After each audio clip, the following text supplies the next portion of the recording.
is Guardian Radio, your station for up-to-the-minute news, intelligent, interactive, and engaging conversation. 96.9 FM. The views and opinions of the hosts and guests are their own and do not necessarily reflect the position of the management and staff of Guardian Network.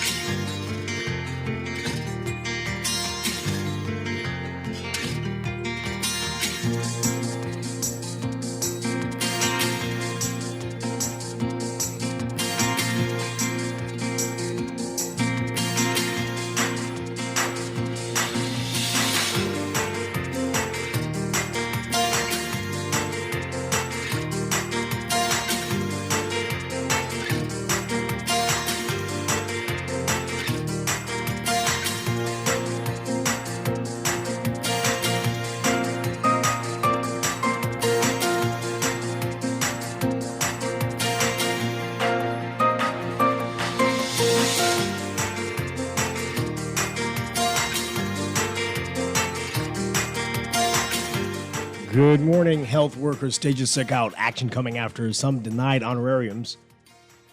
Pfizer vaccine expected to be available as of Monday. And as the national debate series is postponed indefinitely, what does this mean for the future of debates in the country? It's all straight ahead this morning. I'm Dwight Strachan, and this is Morning Blend. Wake up, it's a new day. Wake up, it's a new day. It's the start of a new way. You know that it's here. It's the start of the end of the old way. Revolution. Wake up, it's a new day. Wake up, it's a new day.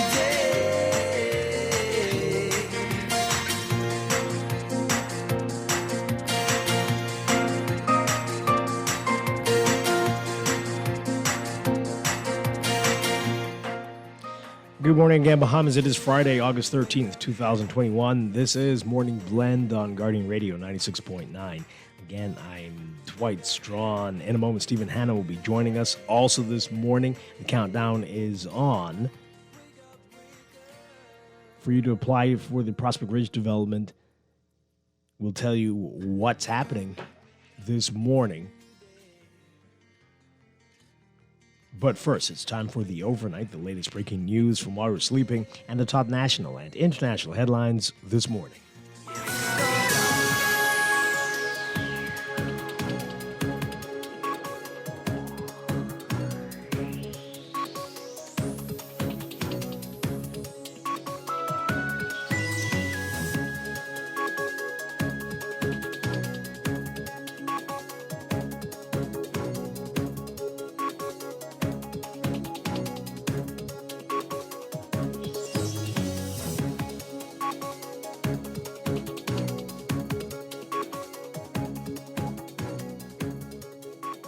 In the overnight, roughly 150 allied healthcare workers calling in sick at health facilities on New Providence and Grand Bahama. Bahama's Public Service Union President Kimsley Ferguson saying he was not aware of a sick out, but said certain employees who worked during the COVID-19 pandemic were, quote, up in arms after they were denied honorariums, while others received the recent payments. The Public Hospitals Authority is saying the sick out, which started around 8 a.m., impacted Princess Margaret Hospital's lab, radiology, and diagnostic services. The morgue, which is already suffering from overcrowding of uncollected bodies, suspended services until further notice. At Rand Memorial Hospital in Grand Bahama, laboratory and phlebotomy services were severely impacted. The PHA saying that blood donation services were also suspended. Staff shortages also impacted pharmacy services at 8 Mile Rock, Hawksbill, Freeport Community Clinic, and Pierce Plaza. Officials say members of the public can expect delays accessing services at these institutions, and they're urging them to, where possible, access the services at a later date. Officials reported yesterday that a record 146 people were in the hospital with COVID-19 as well. 61 patients were in Princess Margaret Hospital and 31 in Grand Bahama. Hospital capacity in the country is at its limit, with COVID cases, deaths, and hospitalizations continuing to rise. Bed capacity at Princess Margaret Hospital for COVID patients was 57. That's according to Health Minister Renwick Wells. He says Rand Memorial Hospital is equipped to accommodate 23 patients. Grand Bahama Health Services Administrator Sharon Williams yesterday pleading with staff to return to work. Williams says that the team was busy trying to make sure that services are stabilized and that patients are being seen as effectively and efficiently as possible. But Union President Ferguson, he says he's wishing all the employees who are out sick a speedy recovery. Meanwhile, the Ministry of Health says that the Minister of Health, Renwick Wells, did not receive any of the funds allocated for the honorariums put aside for frontline and non-frontline workers during the pandemic. It confirmed that his driver and personal assistant received honorariums. On Tuesday, Wells says that honorariums were paid to some healthcare workers who worked during the first wave of the COVID pandemic. Roughly 150 people, as we said, called in sick yesterday as a result of all of this.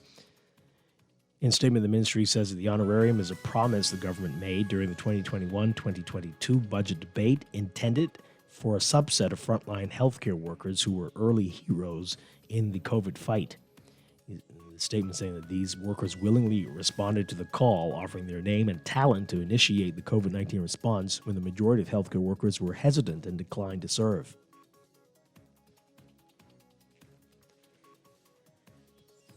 Prime Minister Dr. Jimenez is saying the rollout of the Pfizer COVID-19 vaccine could begin as early as Monday following the arrival of 128,700 doses of the vaccine. Jimenez saying yesterday that the infrastructure required for Pfizer has been met on New Providence and Grand Bahama, the two islands where most of the population resides. Meanwhile, Health Minister Wells says that he hopes that the Bahamas will achieve herd immunity before Christmas now. In March, Wells predicted that the Bahamas would reach that by summer. 3 months later, he told reporters that 120,000 people would have to receive the COVID-19 vaccine for the Bahamas to reach herd immunity. So far, the country has 3 tranches of AstraZeneca through the COVAX facility, 1 tranche of the Pfizer vaccine from the United States, and donations of AstraZeneca from the British and Indian governments. And Olympic gold medalist Shawnee Miller-Uibo and Stephen Gardner and other members of the Bahamas Olympic team returning home to the Bahamas yesterday to Junkanoo rushouts at Lyndon Pindling International Airport. The team coming home after a successful run at Tokyo. 2 gold medals, many saying the Bahamas per capita winning the Olympics. Overseas, the Taliban capturing another 3 provincial capitals in Afghanistan today, completing their sweep of the country's south in a lightning offensive that is gradually encircling Kabul, the capital, just weeks before the U.S. is set to officially end its 2-decade war. The latest significant blow was the loss of the capital of Helmand province, where American, British, and allied NATO forces fought some of the bloodiest battles in the past 20 years. Hundreds of foreign troops were killed in the province, which is also a major opium hub. The insurgents have taken 18 of the country's 34 provincial capitals in recent days, including its second and third largest cities of Herat and Kandahar. The Taliban now control more than 2/3 of the country, just weeks before the U.S. plans to withdraw its troops. While the capital of Kabul isn't directly under threat yet, the losses and advances elsewhere further tighten the grip of a resurgent Taliban. The latest U.S. military intelligence assessment suggests Kabul could come under insurgent pressure within 30 days, and that if current trends hold, the Taliban could gain full control of the country within a few months.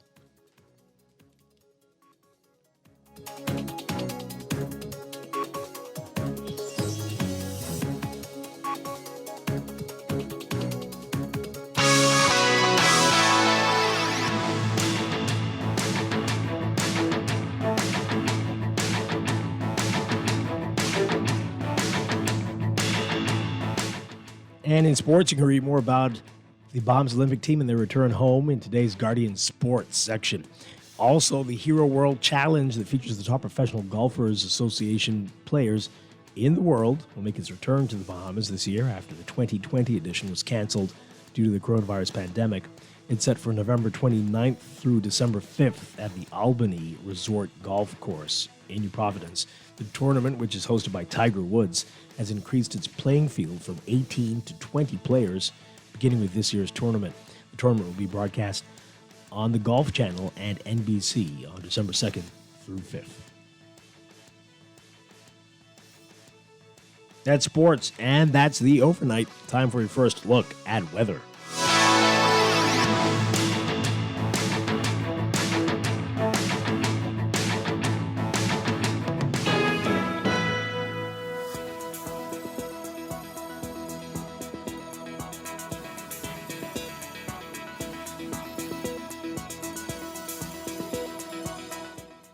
In your weather, first look at weather for the morning. Tropical storm watches have been lifted for the Bahamas, but tropical depression Fred will continue to impact the islands as the system slowly migrates westwards along the northern coast of Cuba and the Florida Straits through tonight. Here is the latest on tropical depression Fred. Fred continues to produce heavy rains across eastern Cuba, and now tropical storm warnings are in effect for the Florida Keys. As of 5 o'clock this morning, Fred was about 125 miles south-southwest of Great Exuma. Fred is moving to the west-northwest near 10 miles per hour, and this general motion is expected to continue today. A turn towards the northwest is expected tonight or Saturday. On the forecast track, Fred is expected to move along or just north of eastern and central Cuba through tonight, and then be near the Florida Keys on Saturday and near the west coast of Florida on Sunday. Maximum sustained winds are near 35 miles per hour. Slow strengthening is expected over the next couple of days, and Fred could become a tropical storm again later today. As a result, we've got some special warnings. Boaters should remain alert due to the threat of possible waterspout activity, along with gusty winds and high seas, rough surf, and reduced visibility of 3 nautical miles or less, and heavy showers and thunderstorms. And residents in low-lying and flood-prone areas should be alert during heavy and prolonged rainfall events today. For all areas, your forecast calls for cloudy to occasionally overcast, warm, and very breezy conditions with widespread showers and scattered thunderstorms, becoming partly cloudy to cloudy and breezy with scattered showers and isolated thunderstorms tonight. Showers may be locally heavy and thunderstorms strong to severe at times. Smallcraft advisories in effect. Expect gusty winds and higher seas in or near heavy showers and thunderstorms today. Winds east to southeast at 15 to 25 knots with occasional gusts to gale force during daytime hours. Seas 5 to 8 feet, but building up to 10 feet in gusts offshore in offshore waters. Temperature-wise today, we're looking at highs getting up to around 88 Fahrenheit, 31 Celsius. Overnight lows tonight getting down to 72 Fahrenheit, 22 Celsius. That's your first look at weather this morning. We'll have your extended outlook for your weekend and more on the tropics coming up, especially an area that we definitely need to be paying close attention to out of the Atlantic. That's coming up after traffic in just a bit.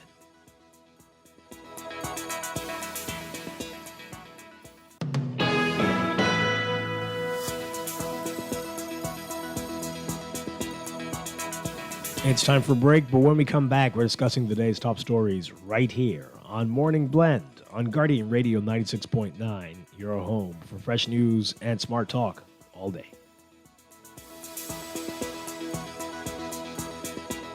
Stay a step ahead of technology with certainty and support from Custom Computers. Our know-how team is here to help you zero in on your next big tech purchase, finding solutions that take your productivity to the next level using only the best and most reliable brands. With stores in Palmdale, West Bay, and Old Fort Bay, and free delivery to businesses, there's no stopping you from stepping up your tech. Reach out to us at 396-1100. Find trust in your tech.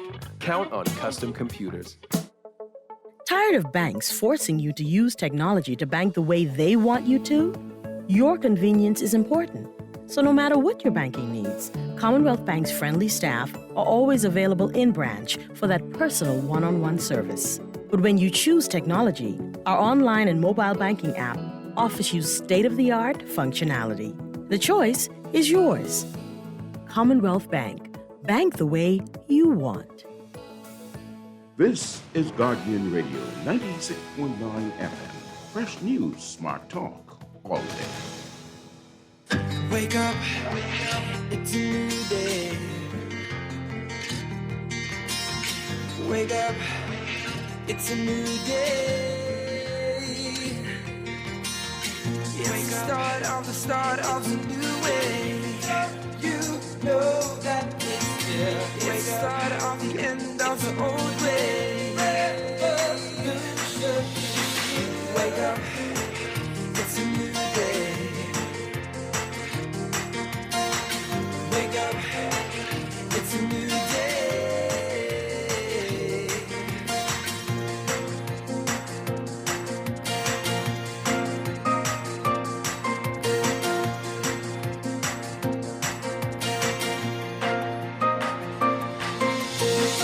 Wake up, it's a new day. Welcome back to Morning Blend here on Guardian Radio 96.9. We are streaming live on GuardianTalkRadio.com and on the Guardian Radio app for smart devices. Also on your televisions on Cable Bahamas Channel 969 and BTC Flow Channel 612. Once again, I'm Dwight Strachan. Joining us now, Stephen Hanna. Good morning, Stephen Hanna. Hey, what's good?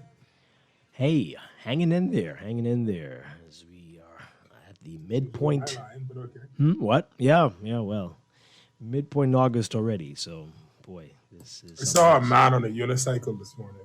Yeah. Yeah, it was very weird. Riding down Blue Hill Road. It wasn't raining. But there were still puddles everywhere. And he's just riding on a unicycle. You know? Yeah. Like it was normal. He's all over the place. We know who that is, actually. But yeah, it's quite. Even though I've seen it more than once, it's still shocking every time you see it. You think that's a sign of things to come? Unicycles? I don't know. French circuses? I don't Or just understand. the whole place being cloudish. I don't know. But okay. But yeah, so maybe it's good luck on this Friday the 13th. So, hey.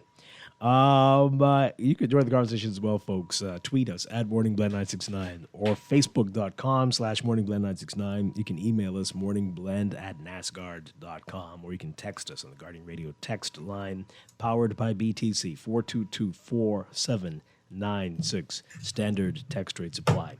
Coming up this morning, more weather and traffic.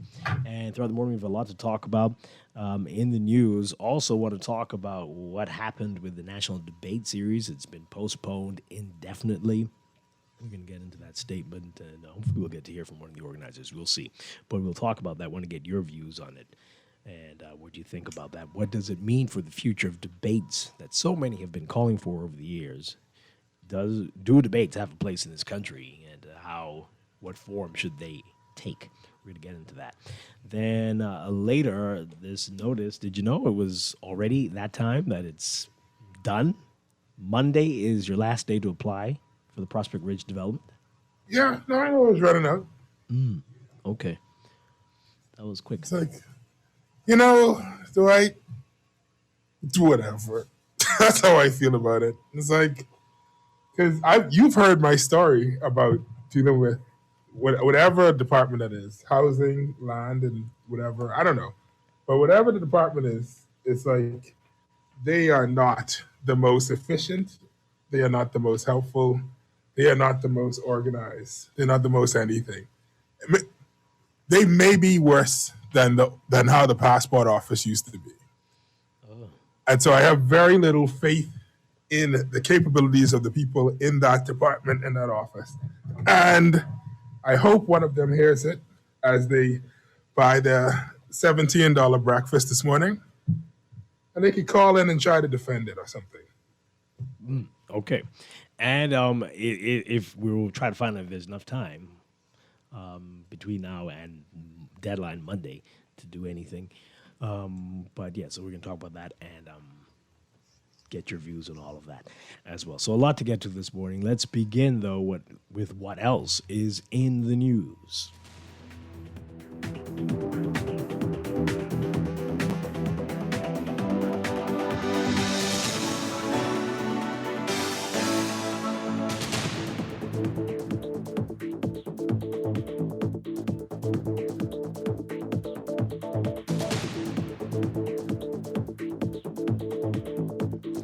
And in the news, the word came yesterday from the Department of Meteorology that the tropical storm watches had been dropped for the southeast Bahamas.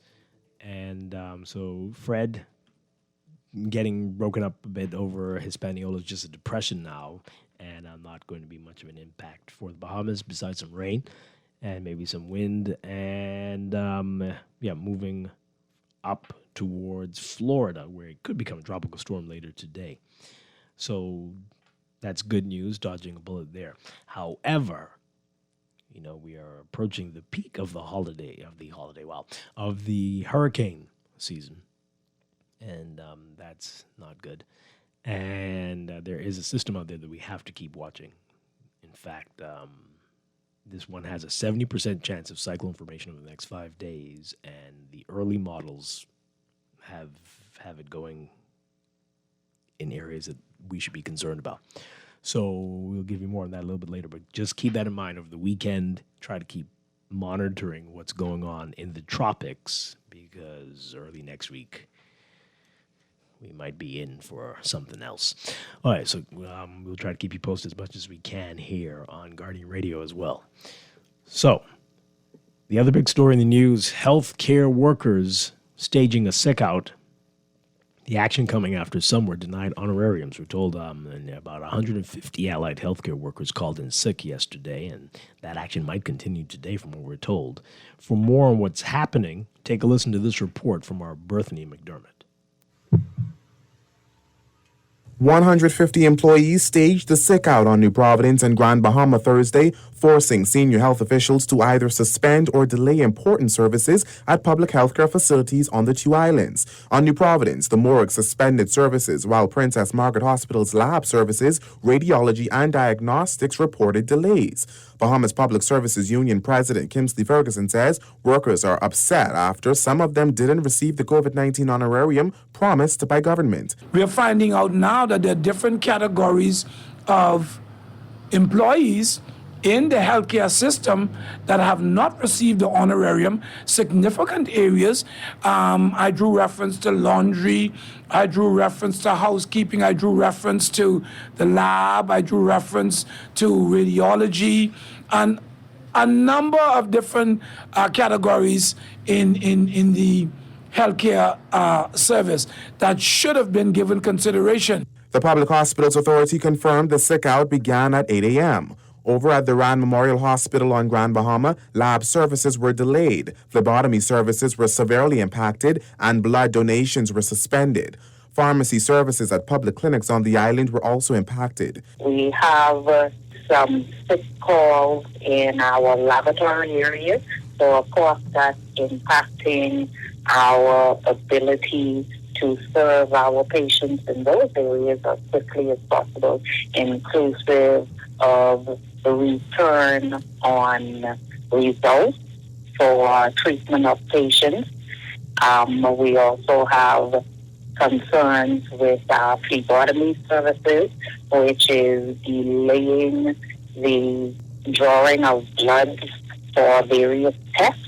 Williams was asked how long will the facilities be able to operate with a staff shortage. It's not a matter of whether we are prepared to carry on. It's a matter of needing the staff support to be able to provide maximum services for our public. So we need the staff to return to work as quickly as possible to be able to provide the care that we are entrusted to provide for our community. Ferguson also expressing disappointment in PHA, who he says never reached out to the union regarding this incident. This, again, is an indication of how dismissive the administrations are, or the administration and the employers are in relation to the union. I don't want us to conveniently be partners. I want us to be partners on all fronts, on all issues, so that we can seek a resolve. Reporting for the Guardian News Network, I'm Berthany McDermott. Okay. Wow. So that is a lot going on there. And I'm getting over honorariums, but there's also this story in the National Guardian today. Our Travis Cartwright Carroll writing about it. While the Ministry of Health says that the Minister of Health Remember, Wells did not receive any of the funds allocated for the honorariums put aside for frontline and non-frontline workers during the COVID pandemic. It confirmed that his driver and personal assistant received honorariums. On Tuesday, Wells says that honorariums were paid to some healthcare workers who worked during the first wave of the pandemic, but officials say in a statement that the honorarium is a promise that the government made during the budget debate intended for a subset of frontline workers who were early heroes in the COVID fight. Excuse me, it said, quote, these workers willingly responded to the call, offering their names and talent to initiate the COVID-19 response when the majority of healthcare workers were hesitant and declined to serve. These frontline workers, some working in clinical and non-clinical settings, served during the period 19th of March through the 18th of June 2020. The Ministry of Health would like to advise that the Minister of Health did not receive any of the funds allocated for the honorarium put aside for frontline and non-frontline workers. Social media reports also purport that the Minister of Health's driver and personal assistant received $5,000 each for their contributions to the COVID-19 response.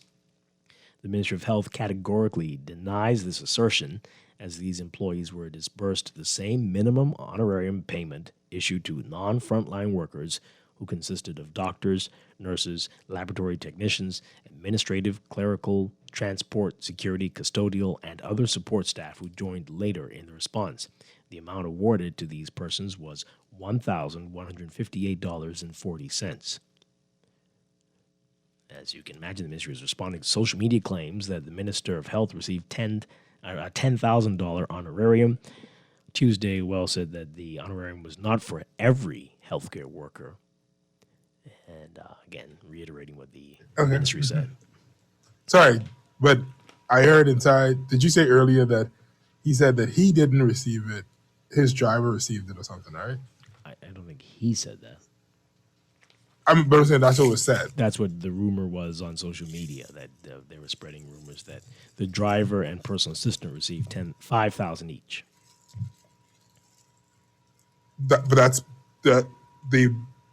They've denied that. Right. They're saying that they also got the minimum honorarium that everybody else got, $1,158.40. Okay. That's all. I just want to make sure. I want to clarify. Okay. Those are large numbers. Those are large numbers. The rumors were large. Right. That's what I'm saying. That's why I just wanted to clarify that. Okay. They're saying, no, that did not happen. That did not happen. Right. Mm-hmm. But they did receive $1,158. Okay. So the sick out, of course, is a terrible time for that. Maybe they're really sick. Mm-hmm. Listen, I ain't gonna never not be on the side of the worker unless they work in the Ministry of Housing. But I think that people who we can see what they're doing and we say that we have a need for them, people like teachers, police, healthcare workers, yes, it is the bill large. Do we have to figure out where we're getting the money from? Sure, all those things. But at the same time, you need to stay alive, right? So you can't be shorting your healthcare workers. You need, in order for 50 and 20 years from now, the country to be in a better place, or how we've been doing it for the past 48 years, status quo at a bare minimum, you need teachers to train future generations. So you can't be shorting teachers. You need somebody to protect you when the economy isn't growing fast enough and people are out here robbing and stealing. You need somebody to turn to. You can't be shorting the police. Okay, but shorting is a very interesting word. I want to say shorting, I'm using that in the Bahamian colloquial sense. You have to pay persons what you promised them, as well as what they've worked for. Yes. If you want to say it in standard English. Yes. You cannot be only paying some people money and then the rest of them saying, oh, yeah. No. You have to pay people. The laborer is worthy of his wages, as the Bible says. Pay the people what you owe them. Okay, that's fine, and they should, and they must, right? Right. But we're having a crisis right now, and if you are required to work, you will get this. You know that you will. You've been promised. It is being disbursed. Is this the time to be demonstrating like this? We desperately need all hands on deck. We have a major crisis over. Seriously, I'm just asking a question. Is this the right way to demonstrate how disappointed you are that you didn't get what was promised to you yet, which you know you're going to get? Right, and that's the argument that they're often given as to why they shouldn't do they shouldn't have any industrial action or anything. And I can't speak to what their personal lives are if they're about to get kicked out of their house because they owe mortgage or rent or whatever. You know what I'm saying? Well, again, this is a gift on top of your regular salary. I'm just saying I don't know what their personal situation is. And you're likely to get cut for the day that you called out sick. So it may be you just canceled it out. So it may be sewing bags. So I mean, what is the 150 people when we have such a shortage right now? This is questionable. I don't know. But what do you say, folks? Let's hear what you have to say about it. Do you agree with the action? 323-6232, 325-4316. 325-4259. Again, I apologize for my voice. Hopefully this will be the end of it today. I appreciate this person who has such sympathy. Sir, could you put some energy in your voice? That's a text. Wow, thank you very much, as I struggle to speak right now. But anyway, let's hear what the callers have to say. You can tweet us on Facebook and text us as well. 422-4796. They're going to tell you that now is not the time, Dwight, for you to be having a sore throat. Right. I agree. You need to get it together. Totally agree. My whole point. Oh, is somebody on the line? Yeah. Let's take that call. Good morning, caller. You're on the air. Yes, sir. Good morning to all. Hi, good morning. Morning. All right. We all get up in arms. So many of us get up in arms, right? The media gets for people, for unions of people who live above the livable wage, right? But when it comes to the poor people, the ununionized poor people, certainly the majority of people in about citizenry, they don't have the same energy. They let the PLP get away with saying, "Oh, we need to grow the economy to put more profits in the pocket of these same people who are employers as well." You see, that's not right. You see, and poor people need to realize this, and I have no sympathies for these people who live above the livable wage. Who are you talking about? The people who are out the sick? doctors, the nurses, these people, many of them, they live above the livable wage. So what? You see? I don't understand. And we the livable wage is not the minimum wage. You know that, right? Pardon? The livable wage is not the minimum wage. Right, the livable wage is not the minimum wage. The University of Bahamas State said that the livable wage is $600 per week in Nassau.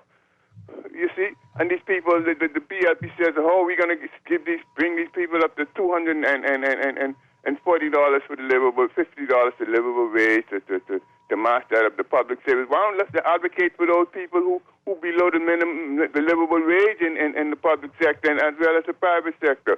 People do that. Okay, well, hold on. Let's not derail this conversation. What does this have to do with what we're talking about today? Yeah, it would have to do No, it with- doesn't. with- It doesn't. It doesn't. It doesn't. It really doesn't. And that's a whole other show, and it's not necessary at the moment. Right, and people could do both at the same time. I mean, people could do both.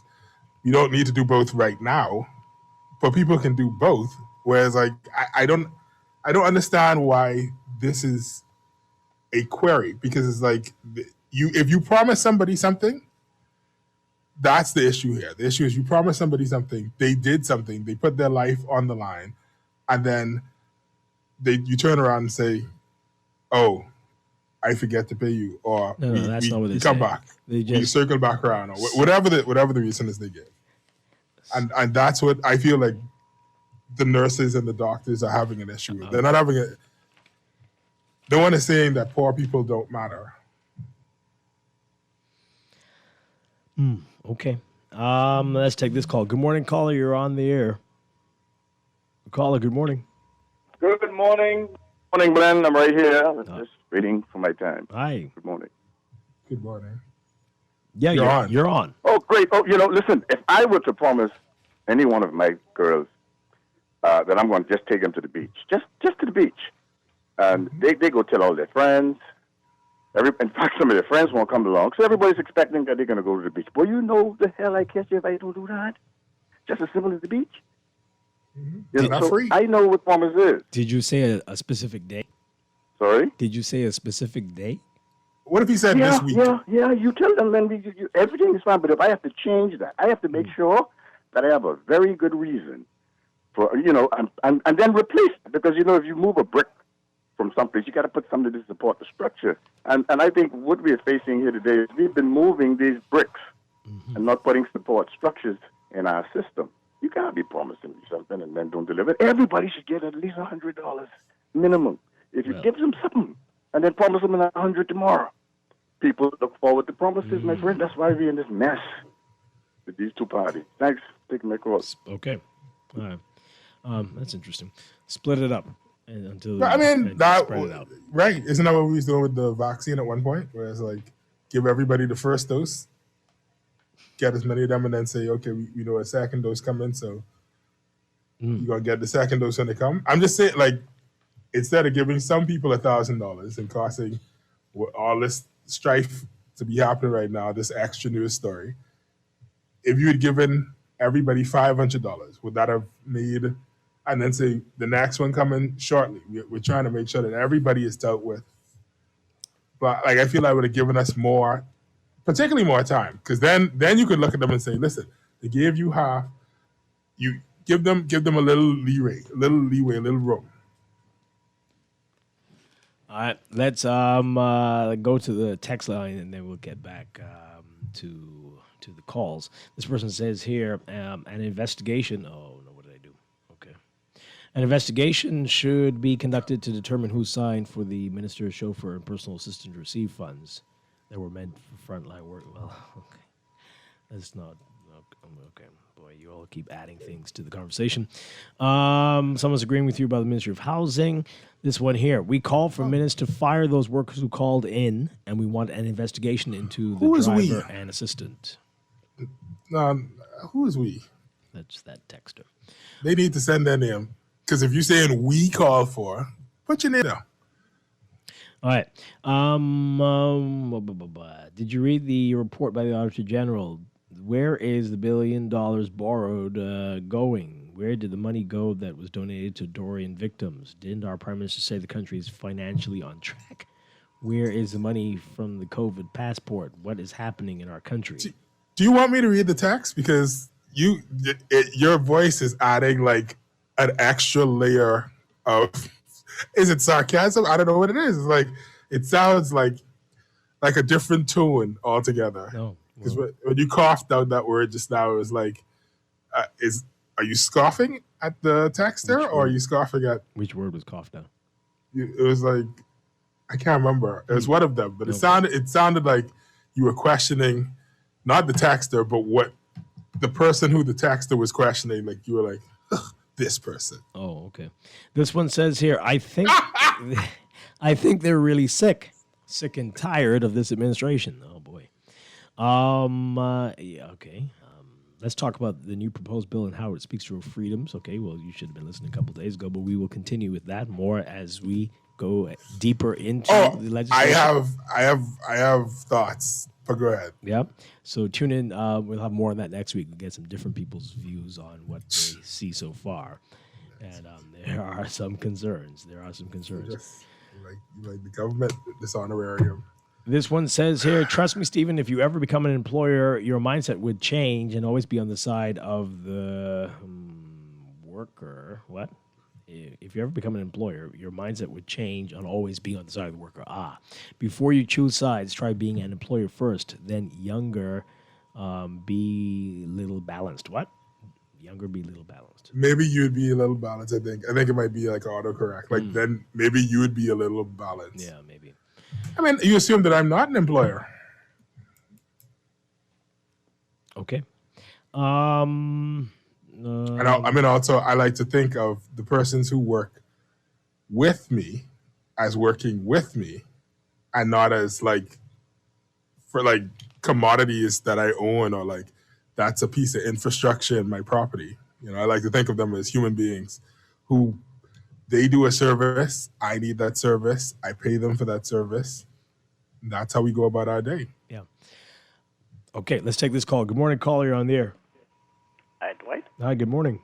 Hi, Dwight. Yes, hi. Yes, speaking. How you doing? Doing well. Let me ask you something. Does these people who taken off these sick days, does they get a salary? Of course. So what is it? So what is their story? In terms of, Dwight, I could remember my wife was a nurse, and in 2019, all of them get $1,200. All of them, and it was in COVID. But they get $1,200. Everybody was dancing and having fun. And I remember from the first day when the young man said that they was going to give the people them on the front line some money. He never said the whole hospital, you know. And people need to really understand and stop taking stories and twisting it, because that's what people does. You know what I mean? And it's not fear. I mean, there's more to it than that. I mean, these people, there's more to it than that. These folks were promised the honorarium, right? But no, they not see that all of some, them, though. Well, Not the all of ones, well, I'm sure the ones who are out. And but, then you can't blame the minister. You have to blame the person who put in their name. You understand my point? That's fine, but that's what they're doing. They're showing their displeasure with the process.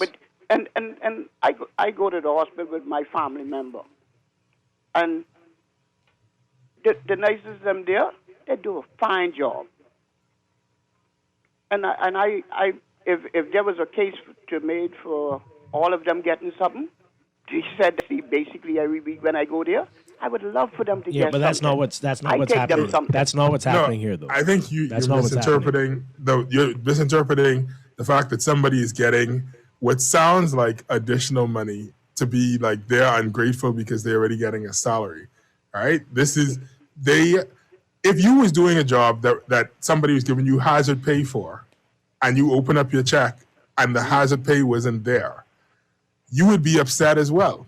The honorarium was because these people were on the front line during COVID, right? When it was killing people left, right, and center, right? And so with that knowledge, think of it like hazard pay. I think, okay, callers, these are the folks who were entitled to it. They have seen that some people... administration and them, they should not get nothing. I understand that. Yeah, that's not what's happening. There's some people these who are the the folks. front line who I never get these to are see the because front they line. do COVID 24/7. Right? Okay, you got to listen to us when we talk, though. You got to listen. These are the folks who were promised. They were on the front line. They were promised the honorarium. They see that some folks have received it already, and they're wondering why they haven't. And they were out sick, in quotation marks, yesterday.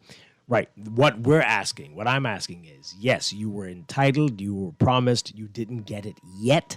Should you, if you are not sick, call in sick because you didn't get it yet? Right? Yes, you're not happy that you didn't get it, but is that enough at this time, especially when we are in a crisis, for you to be withdrawing your labor because you didn't get it yet? Right? Just give them a few days and maybe you'll get it, right? Do you need to call in sick right now and possibly get docked for not coming to work on that No, day? not Right, a what's the sick point day. of that? Oh, well, got to have a sick You're slip. not going to get docked for a sick day. I got to have a sick slip. We'll see how that works. Not for the first day. Okay. Again, where's your conscience? 150 on a day when we are in crisis. Is that something that we should be doing? Yeah, I'm not. I can't side on that. I can't fall on that side because it's just like those persons would be held forever and ever to their conscience while they wait. And once again, yes, it's not their salary, but we don't know what they may have financial arrangements they may have made on the promissory note that they were going to get this that's money. Very dangerous. Don't make promises on promises. Exactly. Right. The government should also not make promises on promises. So, I'm just saying, like, if it's anybody I should be able to trust, shouldn't I be able to trust the government? Oh, really? Okay.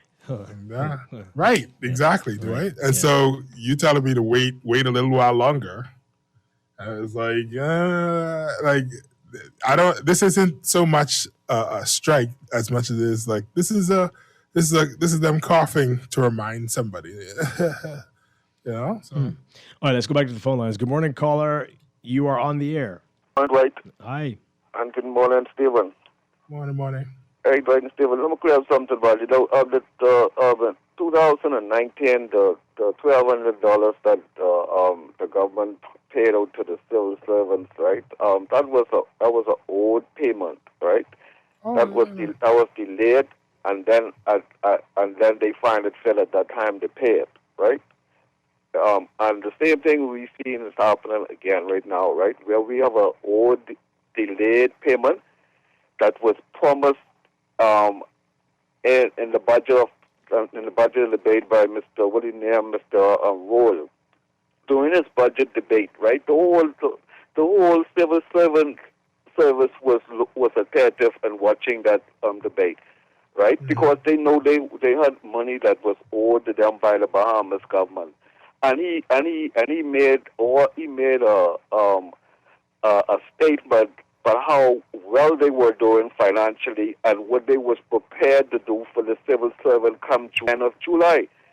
So at the end of July, a lot of persons were just disgruntled and disappointed because the good minister really set up an impression that people were going to be paid.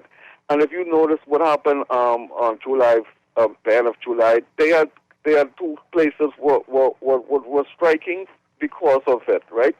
Now, that not everybody was interested in striking because the government they touting how well they are doing financially when they want to talk, when they want to sell, give themselves brownie points, right? But when it comes to actual living up to the agreement to the people, they always, this ain't nothing new.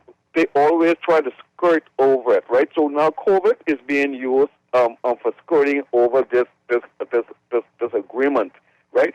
Now all of us are aware that COVID is a crisis, and we have to respect the crisis.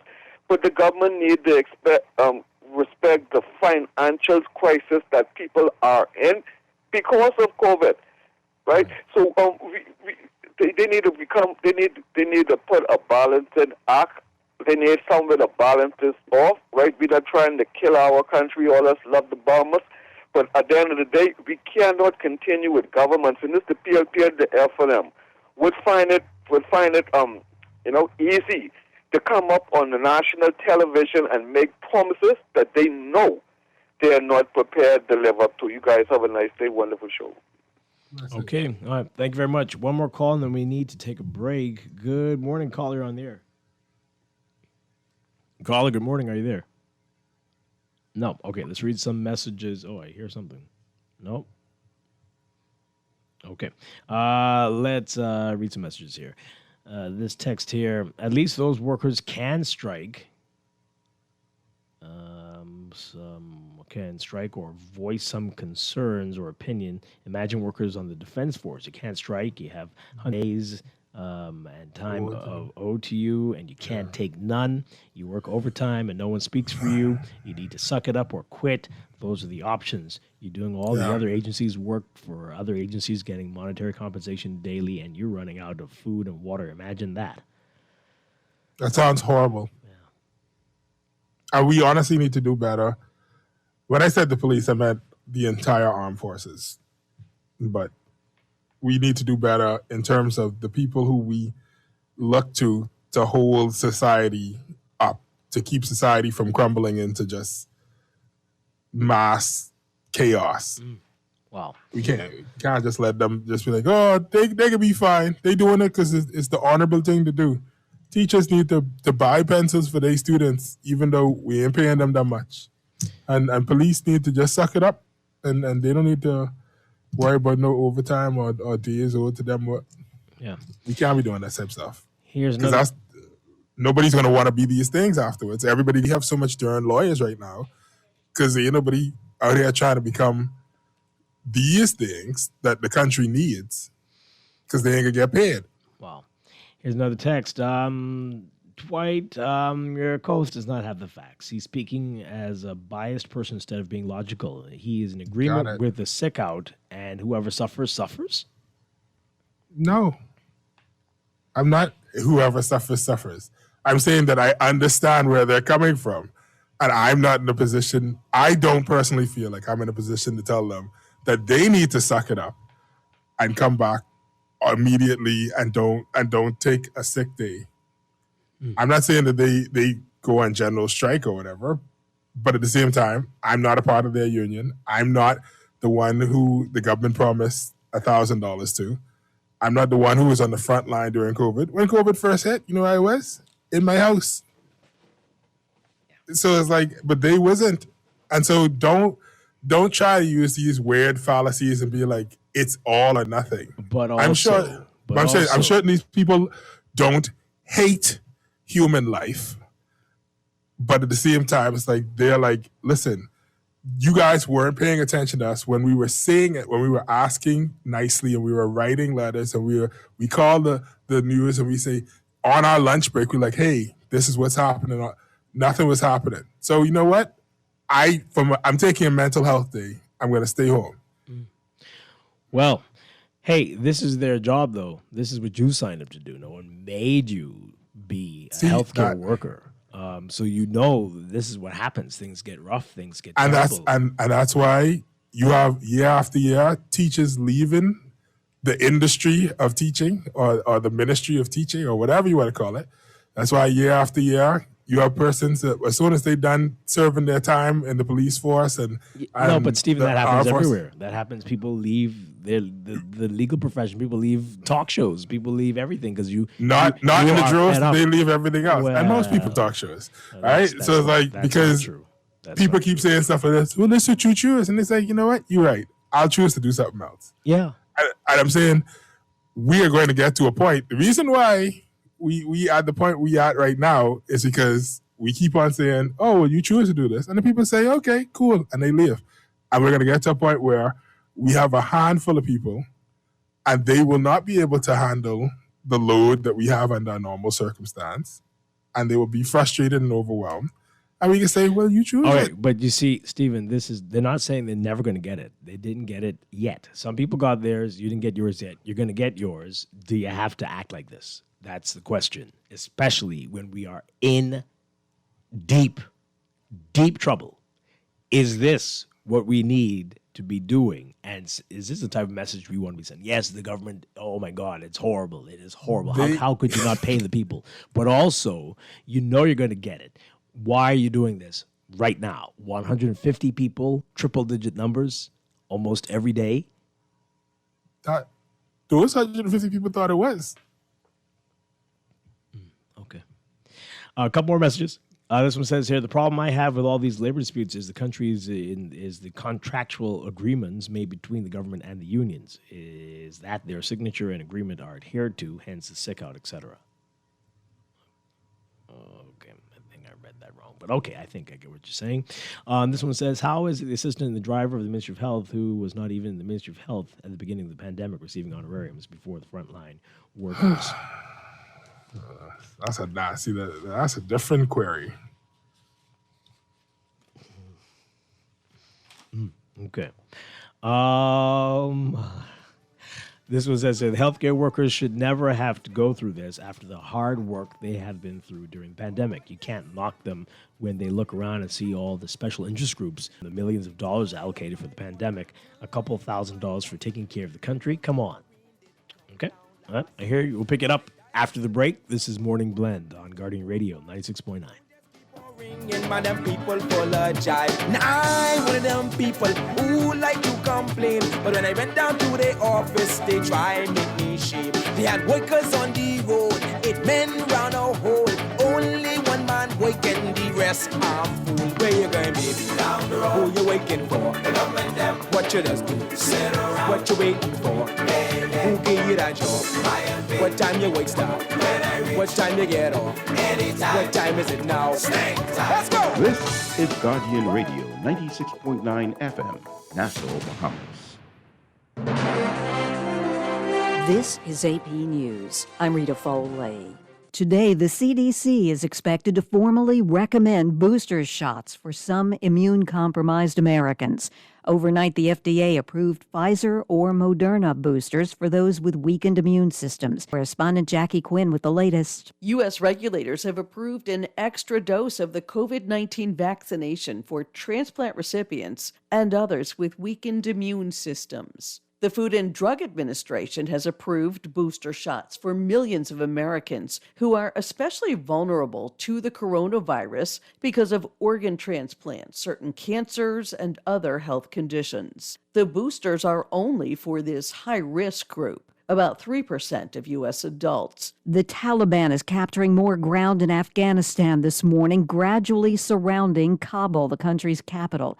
The U.S. has been pulling its military forces out of Afghanistan, but now it's sending in 3,000 troops to help evacuate some personnel from the U.S. Embassy in Kabul. Pentagon Press Secretary John Kirby. They will be in addition to those troops that are already in Kabul as we conduct, in the process of conducting our drawdown. So we still have more than 650 troops in Kabul right now.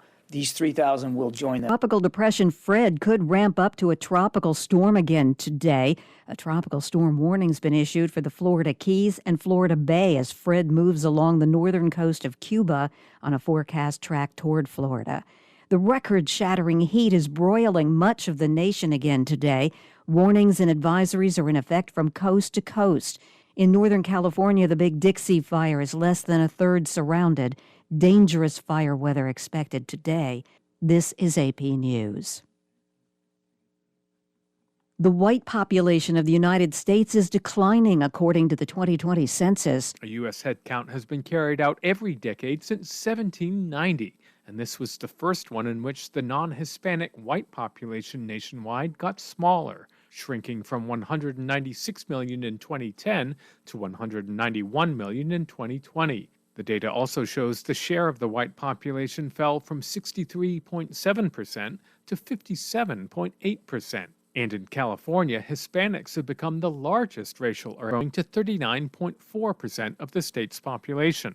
Still, nationwide, white people remain the most prevalent racial or ethnic group. I'm Ben Thomas. Jeopardy contestant Matt Amodio has won more than $500,000 on the show now. He's number 4 on the list of top winners. Amodio is a Yale University PhD candidate in computer science. I'm Rita Foley, AP News.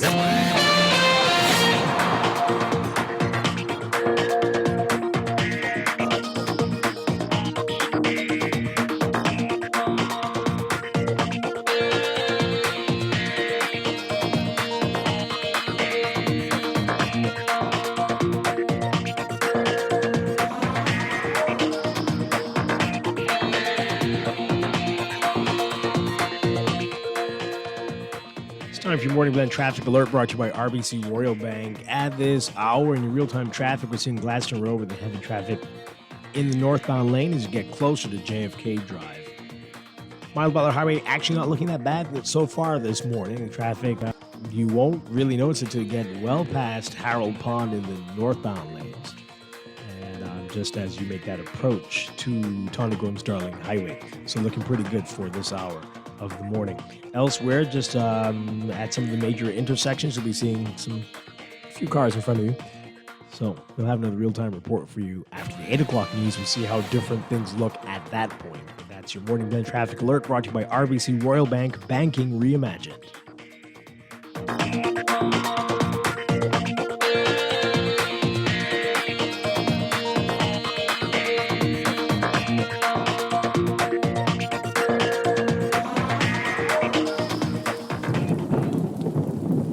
Be prepared for the rainy season with an RBC loan to fund your rainy season essentials. For hurricane shutters, generators, solar power systems, or general home repair, RBC offers a range of flexible and competitive financing solutions. Let us help you get started at rbc.com/Caribbean/special conditions apply. Reimagine your rainy season readiness with RBC financing. Screws and Fasteners World, Balfour Avenue and Palm Beach Street, has those hard-to-find fasteners for you right now. You can find stainless steel regular hex, carriage bolts, galvanized bolts, threaded rods, nails, self-tap screws, sex bolts, anchor bolts, turnbuckles, masonry tools, hand tools, and weed whacker strings. Check out the rope selection and car body fasteners too. Special orders are welcome. It's your #1 fastener store. Screws and Fasteners World, Balfour Avenue and Palm Beach Streets. Call 326-1976. Many people wonder, what makes Boost Academy unique? Maybe it's our 8-to-1 student-staff ratio, the emphasis we place on student individuality, our focus on numeracy, literacy, and creating better citizens by sharpening students' critical thinking skills. One of our many talented teachers, program facilitators, and mentors. Or just maybe it is our commitment to taking full responsibility for your education, no hidden fees or costs. Regardless of what it is, let us help your child reach their full potential. Boost Academy is currently enrolling students of grades 4 through 12. Visit www.boostbahamas.com to apply now.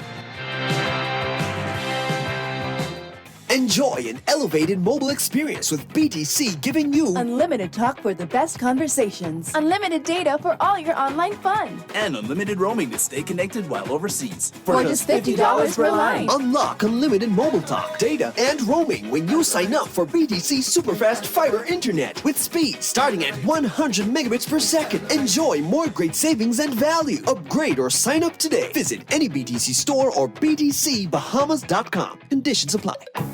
Get ready to paint the town Junkanoo with the Ministry of Tourism at the second virtual Junkanoo Summer Festival.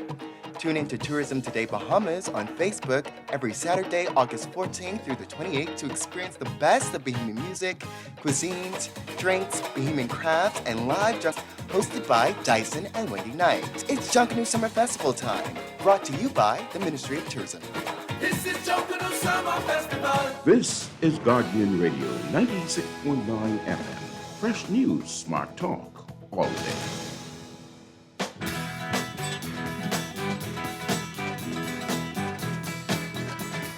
Baby, oh, baby, what you owe me? Baby, oh, baby, what you owe me? Pay me for my blood, water, oh, pay me. Pay me for my son and my daughter, pay me. Pay me for my blood, water, oh, pay me. Pay me for my son and my daughter, baby. I come to collect, come to collect, come to collect everything that you owe me. Come to collect, come to collect, come to collect everything that you owe me. Come to collect, come to collect, come to collect everything that you owe me. We're back here at Morning Blend on Guardian Radio 96.9. Dwight Strachan along with Stephen Hanna on this Friday morning. We're talking about what's in the news, talking about the healthcare workers stations. That's frontline workers. This action coming after some of them didn't receive their honorariums. And, yeah, coincidence? All right, so this person, I asked if this is the right action, even though you know that you are going to receive this. You've been promised this. Do you do this? Do you withdraw your labor? Do you call in sick? At a time when the healthcare system needs you the most, probably like no other time since the pandemic, the reason you're receiving this honorarium. Is this what you do? This person is saying, though, Dwight, your question should not be why the workers are doing this, but why is the government doing this? Well, my question is to both. What's the reason for the delay? How come some people got theirs already and others didn't? Explain that. And is this justifiable? Is that enough? Is that a good enough reason for workers to do this? Again, right now, when we are battling insane COVID numbers and more people hospitalized and many, many people dying. You're asking all those questions. What's that all about? More messages here. Steven, someone says, I think... What? I think if your topic is about the weather, some of these callers will put politics in it. Of course they will. This one says here, the MPs aren't looking at... What? What? Okay, I don't understand the text. Oh my goodness, what's going on with the text messages today? This one says your government can give companies owned by cronies $30 million for contracts, and healthcare workers are pushed to the limit with no motivation and no thanks. This one says here, many may know that they did not work and just look to get free money.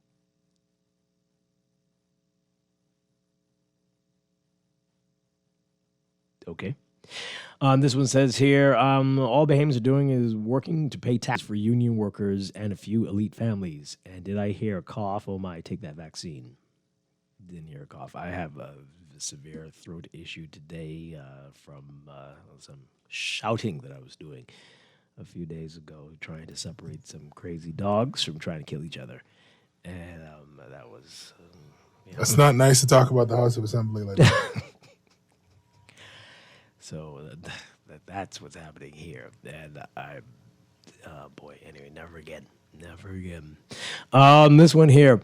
Good morning, agents. What's going on with the text? I'm just tuning in, but I wanted to know if you guys have discussed the Auditor General's recent report yet. We talked about that briefly yesterday. But there's more to say on that, definitely. Oh. Is there an opportunity for me to interject my suggestion since they're doing the public consultation on this new bill that is going to replace the emergency day?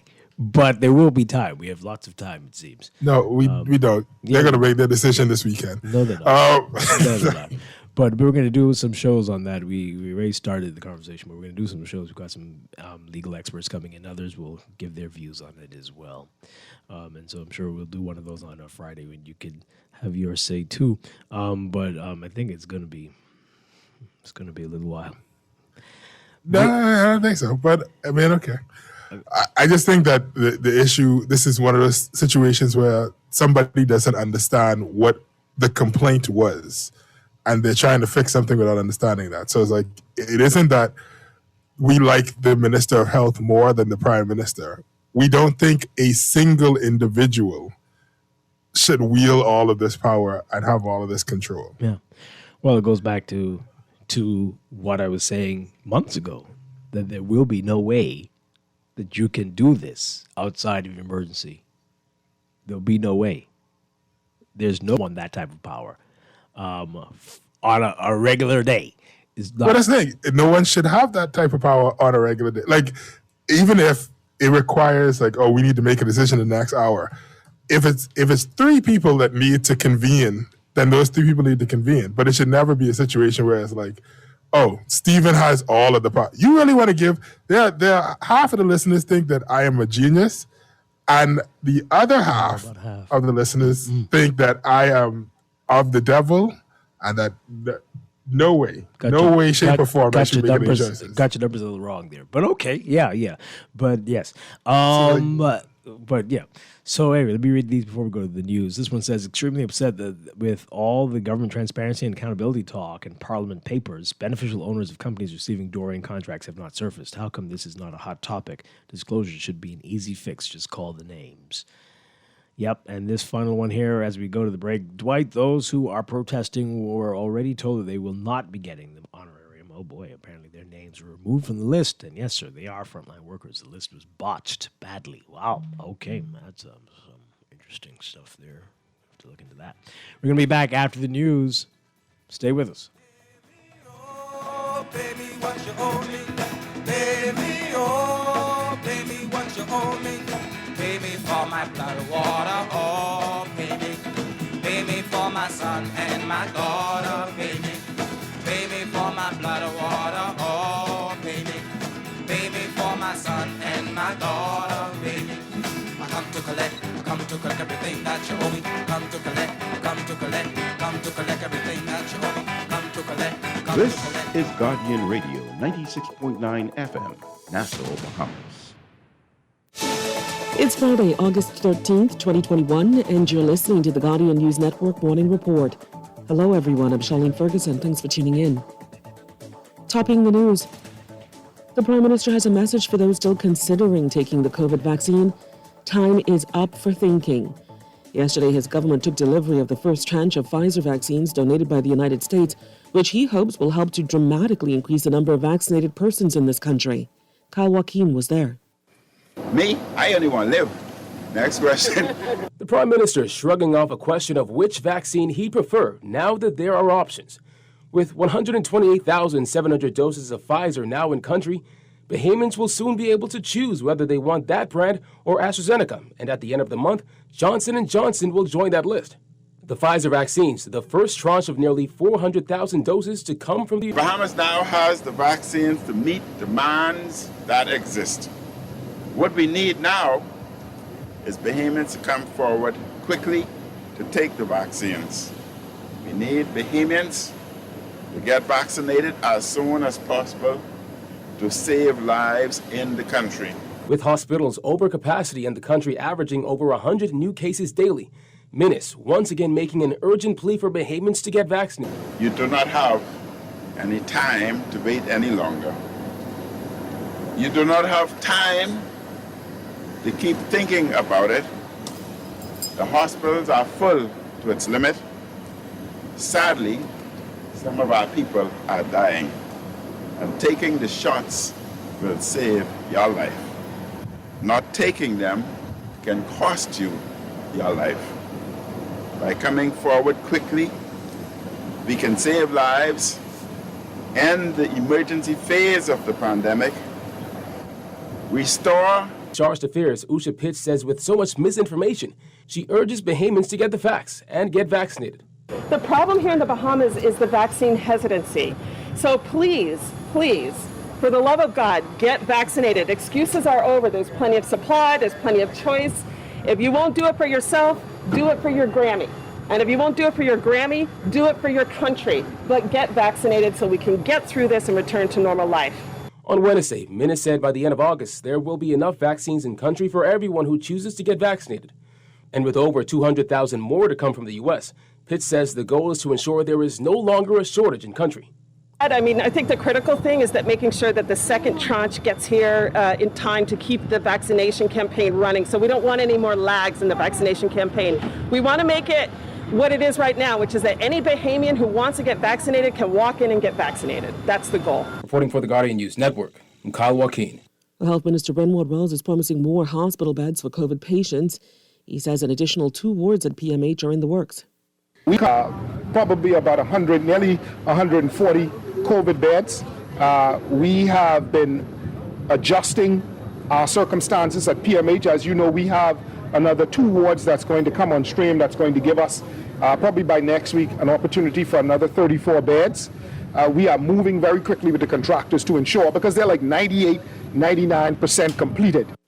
Wells is optimistic that with increased vaccinations, this country could achieve herd immunity by Christmas. Unlike the first and second wave, we have the solution for what ails us. And now more so than ever, we have it on the ground, that is vaccines. So I'm just encouraging the Bahamian people to go ahead and get vaccinated so that we can move beyond this. And we've seen the results of it in other countries who are experiencing surges right now. A lot of nations around the globe, the vast majority, are experiencing surges. But in those nations where they are continue to vaccinate, we're seeing a downturn. The curve is beginning to flatten as their people move forward. Well, our Olympic heroes are back home, and a hero's welcome was waiting for them when they touched down in Nassau yesterday.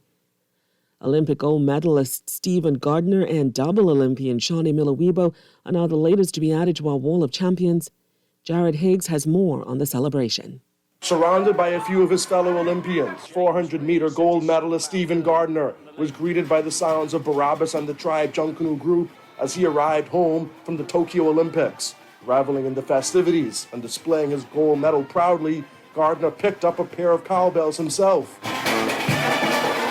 With several Olympians on hand, Gardner and double Olympic champion Shawnee Miller-Weibo were both inducted into the Wall of Champions, the country's Sports Hall of Fame.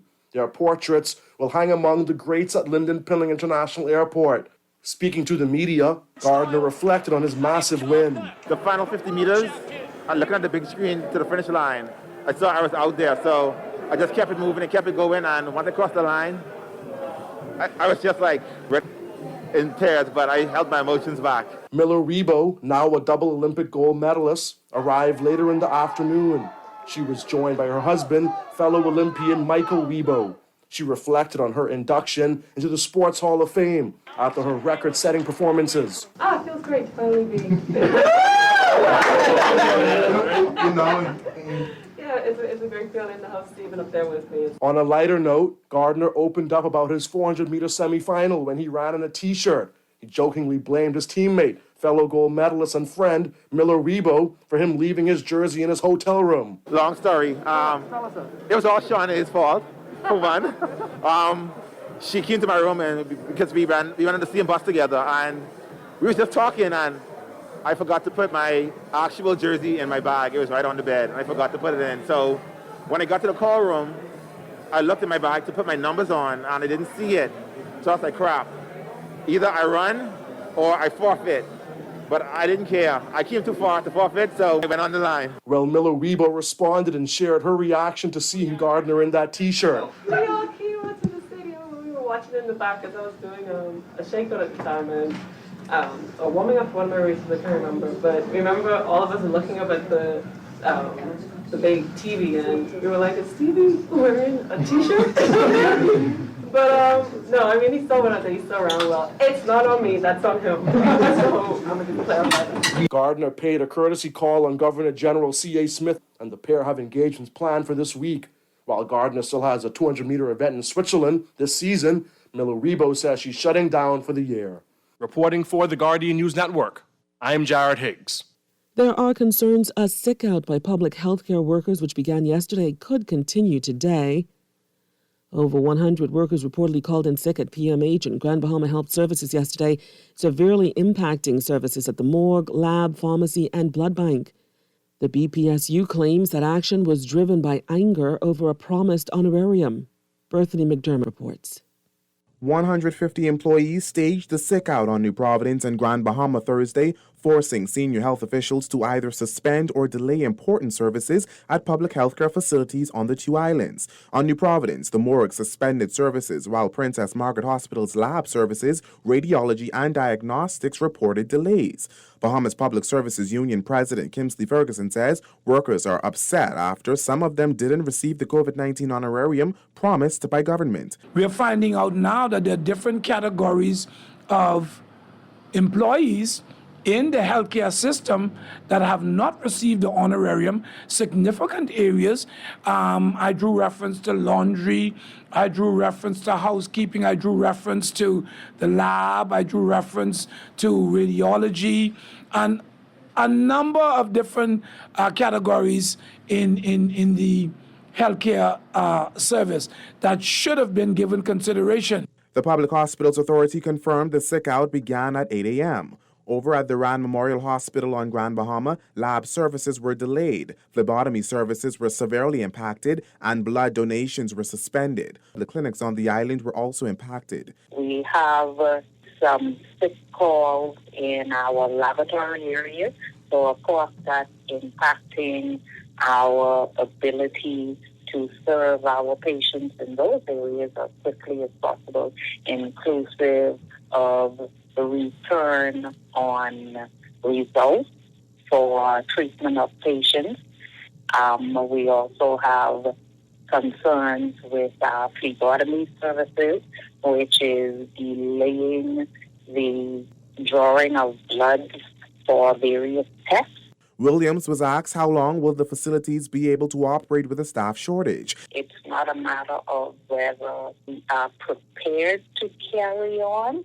It's a matter of needing the staff support to be able to provide maximum services for our public. So we need the staff to return to work as quickly as possible to be able to provide the care that we are entrusted to provide for our community. Ferguson also expressing disappointment in PHA, who he says never reached out to the union regarding this incident. This, again, is an indication of how dismissive the administrations are, or the administration and the employers are in relation to the union. I don't want us to conveniently be partners. I want us to be partners on all fronts, on all issues, so that we can seek a resolve. Reporting for the Guardian News Network, I'm Berthany McDermott. Stay with us, there's more news after the break. Be outright prepared this hurricane season. Here's a preparedness tip from BOP Kids Entertainment. Not our first priority when thinking of preparing for a storm, but definitely a good idea to consider. With the possibility of power outages and loss of telecommunications during a major weather event, cell phone and tablet batteries will only last so long. What will you use then to occupy the kids in the event you need to take cover in a shelter? It's a good idea to have your children's favorite books, non-electronic games, and puzzles packed in a waterproof container and ready to go just in case. You can thank us later. Be outright prepared this hurricane season. Follow Use BOP on Facebook for more helpful tips. Enjoy an elevated mobile experience with BTC, giving you unlimited talk for the best conversations, unlimited data for all your online fun, and unlimited roaming to stay connected while overseas. For just $50 per line. Unlock unlimited mobile talk, data, and roaming when you sign up for BTC Superfast Fiber Internet with speed starting at 100 megabits per second. Enjoy more great savings and value. Upgrade or sign up today. Visit any BTC store or btcbahamas.com. Conditions apply. Everything is changing, and your favorite hardware and home improvement store is getting with the program. We Buy You Sell is rolling out its new online shopping feature. If you go to our website, wbusbahamas.com, it's a quick and easy 3-step process. Step 1, browse the gallery and select your item. Step 2, add to cart. And step 3, check out. Go to our website, wbusbahamas.com, to shop with us today. How the exercise going? Not too good. What happened? Well, you know Mr. Junior make me one treadmill. Make? You know how he like tinker. Anyhow, he built this treadmill and he hook it up to one of them clothesline, which you could spin. You know the kind what I mean? You made a one what look like the upside down umbrella? That's the one. He figure that since I was working out, I just do them clothesline. So he hook it up direct to the treadmill. Oh, so whilst you're walking, clothes spinning. Makes sense to me. Makes sense to you, eh? You know how heavy wet clothes is? But anyhow, I right there struggling to get the treadmill going. Slow. She start to go now. The treadmill going and the clothes spinning. This time now I building up speed. I running now. I running. The clothes spinning fast now. You're flying now? Yes, and so is the clothes. You would have thought he had enough sense to screw the thing down, eh? The clothes going? I see where they lying yet. So what you gonna do? Go back to Superwash where I should have gone in the first beginning. Superwash, they washes your presses and cleans you 24/7. Give me my pizza right away. Gotta move quick, no time to wait. No long lines inside the place. Little Caesars, I love the taste. Hot and ready. Just come now, you don't have to call, now you don't have to wait. Hot and ready. Large pepperoni, $7.99 every day. Hot and ready. Oh, yeah. Straight out the oven and freshly made. Hot and ready. Little Caesars is hot and ready. Little Caesars is. Get yours now at the road and now East Street South, Pineapple Plaza. Pizza. It's a perfect day to enjoy the wonderful specials at Super Value and Quality Supermarkets. Rainbow Spaghetti and Meatballs, 15 ounce, 99 cents. Rainbow Tuna, 5 ounce, 69 cents. Super Value Purified or Alkaline Water, 5-gallon size, $4.99. Chicken leg quarters, 10-pound bag, 99 cents per pound. Green cabbages, 79 cents per pound. Working hard every day to keep your prices down. That's Super Value and Quality Supermarkets. Tired of banks forcing you to use technology to bank the way they want you to? Your convenience is important. So no matter what your banking needs, Commonwealth Bank's friendly staff are always available in branch for that personal one-on-one service.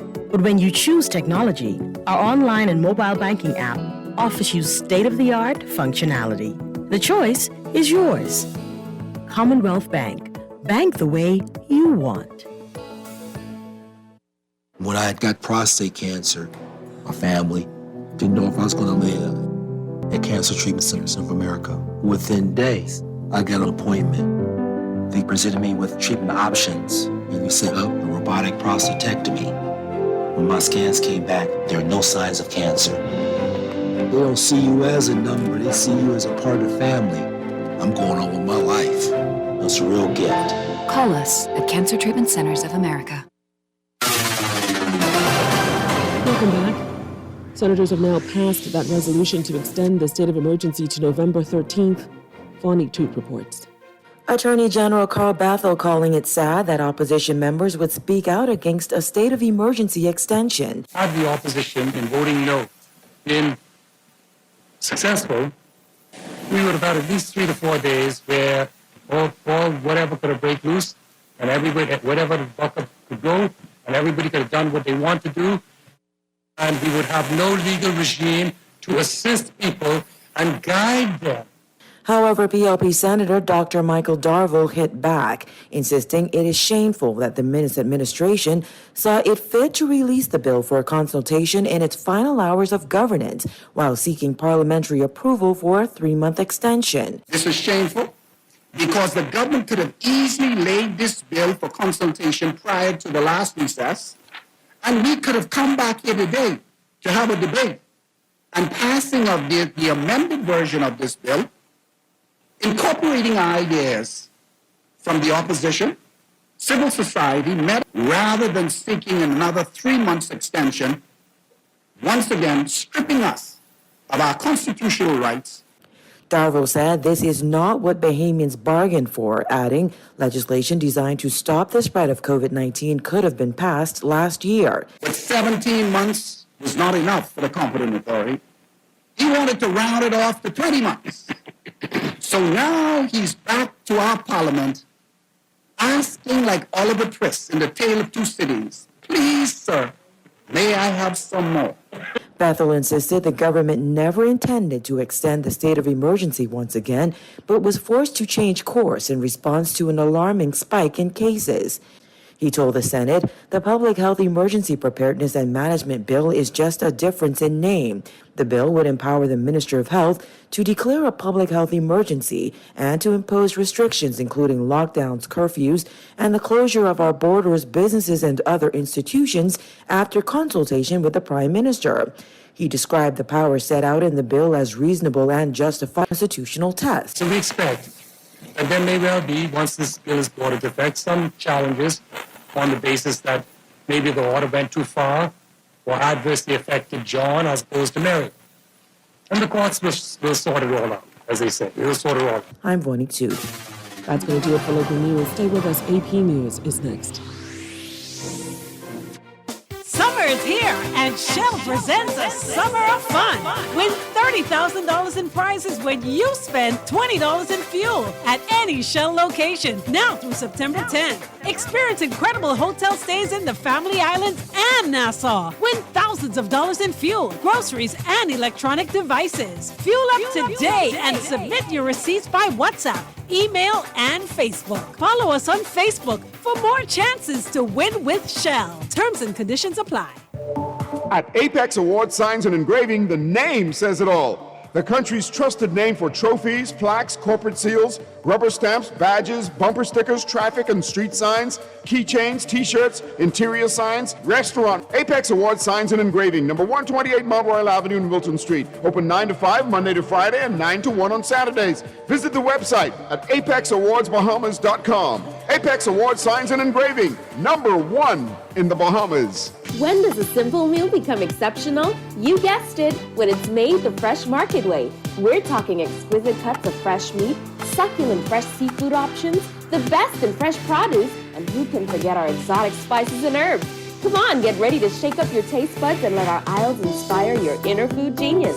Homemade salted caramel ice cream, egg noodle stir fry, time to walk and roll. Slow smoked beef ribs, oh baby! Remember, go fresh and craft delicious with Fresh Market. At Master Technicians, we have what your family traditions need, starting with industry best refrigerators, ranges, and ovens. We also carry Whirlpool washer and dryers, dishwashers and freezers, leading KitchenAid countertop appliances, blenders, microwaves, juicers, kettles, and KitchenAid stand mixers. We even do free delivery in New Providence or to the boat of your choice. Whether you're doing the laundry, creating new memories in the kitchen, or spending family time in front of the television, Master Technicians Limited, keeping family traditions alive for more than 50 years. Better say, Lumpkin, you ever hear about the Fountain of Youth? I say, of course, but you not been there, right? How you know? He said, nah, man. Listen, I got the tile version of the Fountain of Youth for your house. It's called the Luton Poiler Gloss Ceramic. It's 24 by 24. It's white with gray veining. This tile can make your house look 20 years younger. Not only that, say you only make like a foyer or a 10 by 10. You could buy enough tiles for that for only $239 before what? The Luton Poiler Gloss Ceramic Tile at Pinder Tile. Brother made you jump off the boat onto Porter-Ski and make a beeline to Sun Isles. Tell Miss Wallace them, I need a battery for this, a battery for that, and a battery for this. You got them? She say, man, you joking? I'll put a battery in you too. Major say, you mean you can still energize this old bunny? She say, man, we'll give you one good overall service, lubricate your 21 joules, then jumpstart your lithium battery, man, you'll be good as new. Major say, well, I didn't know you could do all of that. She say, well, of course I can, because that's the kind of me I am. Sun Isles Watch and Clock, number 112 Montrose Avenue. Watch and clock sales and repairs for over 40 years. Stay connected. Push to talk connected from Cable Bahamas. Buy 5 push to talk devices and get one free. Stay connected with your crew wherever, whenever. Buy 5, get one free. Push to talk from Cable Bahamas Business Solutions. Service provided by Alive. Believe in best. For more information, email businesssolutions@cablebahamas.com or call 601-8911. Limited time offer. Stipulations apply. This drop.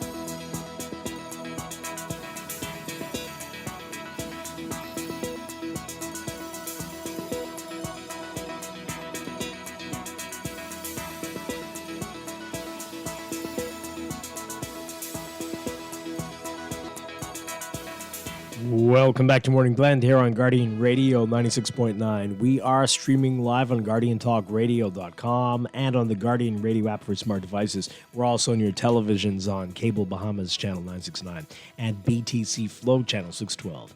You can tweet us at MorningBlend969 or Facebook.com/MorningBlend969.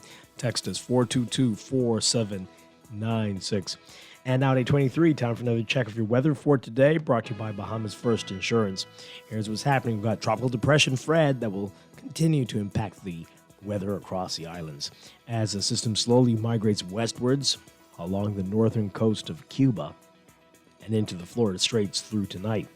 Boaters should be alert for possible waterspout activity, along with gusty winds, higher seas, rough surf, and reduced visibility of 3 nautical miles or less in heavy showers and thunderstorms. And residents in low-lying and flood-prone areas should be alert for flooding during heavy and prolonged rainfall events. For all areas today, forecast calls for cloudy to occasionally overcast, warm, and very breezy conditions with widespread showers and scattered thunderstorms. Becoming partly cloudy, too cloudy and breezy with scattered showers and isolated thunderstorms tonight. Showers may be locally heavy and thunderstorms strong to severe at times. That's for all areas. Smallcraft advisories in effect and expect gusty winds and higher seas in or near heavy showers and thunderstorms. Temperature-wise today, look for highs getting up to around 88 Fahrenheit, 31 Celsius. Overnight lows tonight getting down to 72 Fahrenheit, 22 Celsius. In your extended outlook, trailing moisture and a tight Fred will maintain pockets of unsettled weather and brisk breezes across the Bahamas as the system migrates into the Gulf of Mexico throughout the weekend. So for tomorrow, Saturday, expect partly cloudy, warm, and breezy conditions with widely scattered showers and isolated thunderstorms. Sunday, cloudy, warm, and a bit breezy with scattered showers and isolated thunderstorms. In the tropics, we've got Tropical Depression Fred moving away, but still impacting our weather. That's moving slowly over the northern coast of Cuba. The other system that we must pay attention to, a small low-pressure system located several hundred miles east of the Lesser Antilles, is going to gradually develop as it approaches the eastern Caribbean. That's expected to happen by early Sunday. The system has a high chance now, about 70% chance for tropical cyclone formation through the next 5 days. We've got to watch that system. Early models have it coming very near to the Bahamas, some of the models, so we've got to keep paying attention to this one.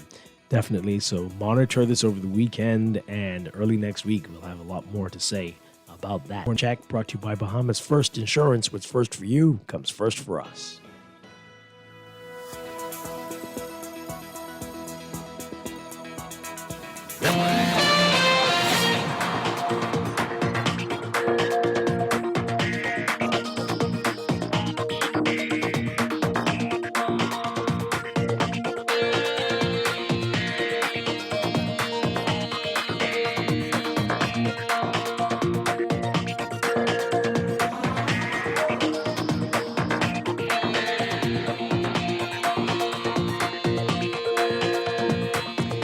And at 8:27, time for another check of the traffic for this morning, brought to you by RBC Royal Bank. Still not looking so bad out there this morning. Milo Butler Highway, once again, north of Harold Pond, you'll notice the traffic in the northbound lanes as you approach Tawny Williams-Darling Highway.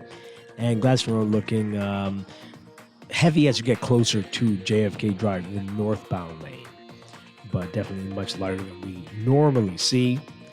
So much in line with the summertime pattern today.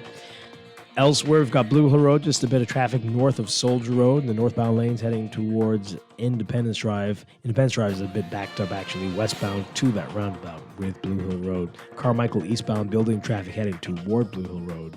And then just pockets at some of the major intersections, building traffic on Marathon, especially northbound. That intersection with Bernard, Soldier, Village, and Wolf, you're going to be seeing some traffic there, and some building traffic on Mackey Street as well. Those are your hottest spots, not too hot so far. That's your real-time traffic and your morning blend traffic alert, brought to you by RBC Royal Bank.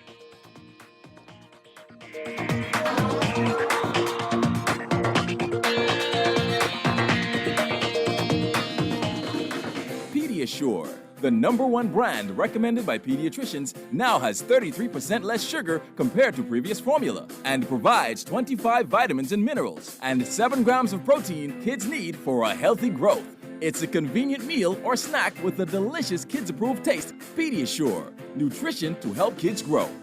Ask your pediatrician about Pediasure today.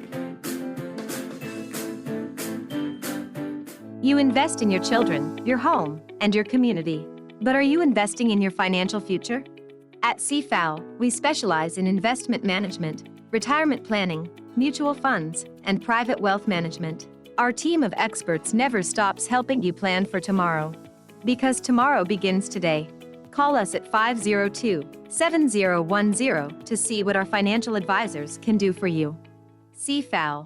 Growing wealth for future generations. Enjoy an elevated mobile experience with BTC, giving you unlimited talk for the best conversations, unlimited data for all your online fun, and unlimited roaming to stay connected while overseas. For just $50 per line. Unlock unlimited mobile talk, data, and roaming when you sign up for BTC Superfast Fiber Internet with speed starting at 100 megabits per second. Enjoy more great savings and value. Upgrade or sign up today. Visit any BTC store or BTCBahamas.com. Conditions of Get ready to paint the town Junkanoo with the Ministry of Tourism at the second virtual Junkanoo Summer Festival. Tune in to Tourism Today Bahamas on Facebook every Saturday, August 14th through the 28th to experience the best of Bahamian music, cuisines, drinks, Bahamian crafts, and live Junkanoo performances. Hosted by Dyson and Wendy Knight. It's Junkanoo Summer Festival time. Brought to you by the Ministry of Tourism. This is Junkanoo Summer Festival. This is Guardian Radio 96.9 FM. Fresh news, smart talk, all day.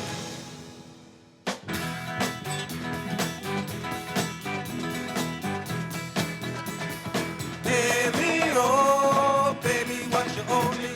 Baby, oh, baby, what you owe me? And we are back here with Morning Blend on Guardian Radio 96.9. Dwight Strachan with you. Stephen had to run out. He has an assignment. So thank you, Stephen, for being with us so far this morning. We continue to talk about what's happening with the health system and the workers staging a sick out and getting a clearer picture of what's going on here. So some of these workers apparently have been told they are not going to get the honorarium. They're being denied this. And so it's not like they're going to... This is they missed the first payments. That there's more coming. And we did hear the minister say that they've paid it out. So everybody by now likely got it. Is that what's happening here? So we're rejected.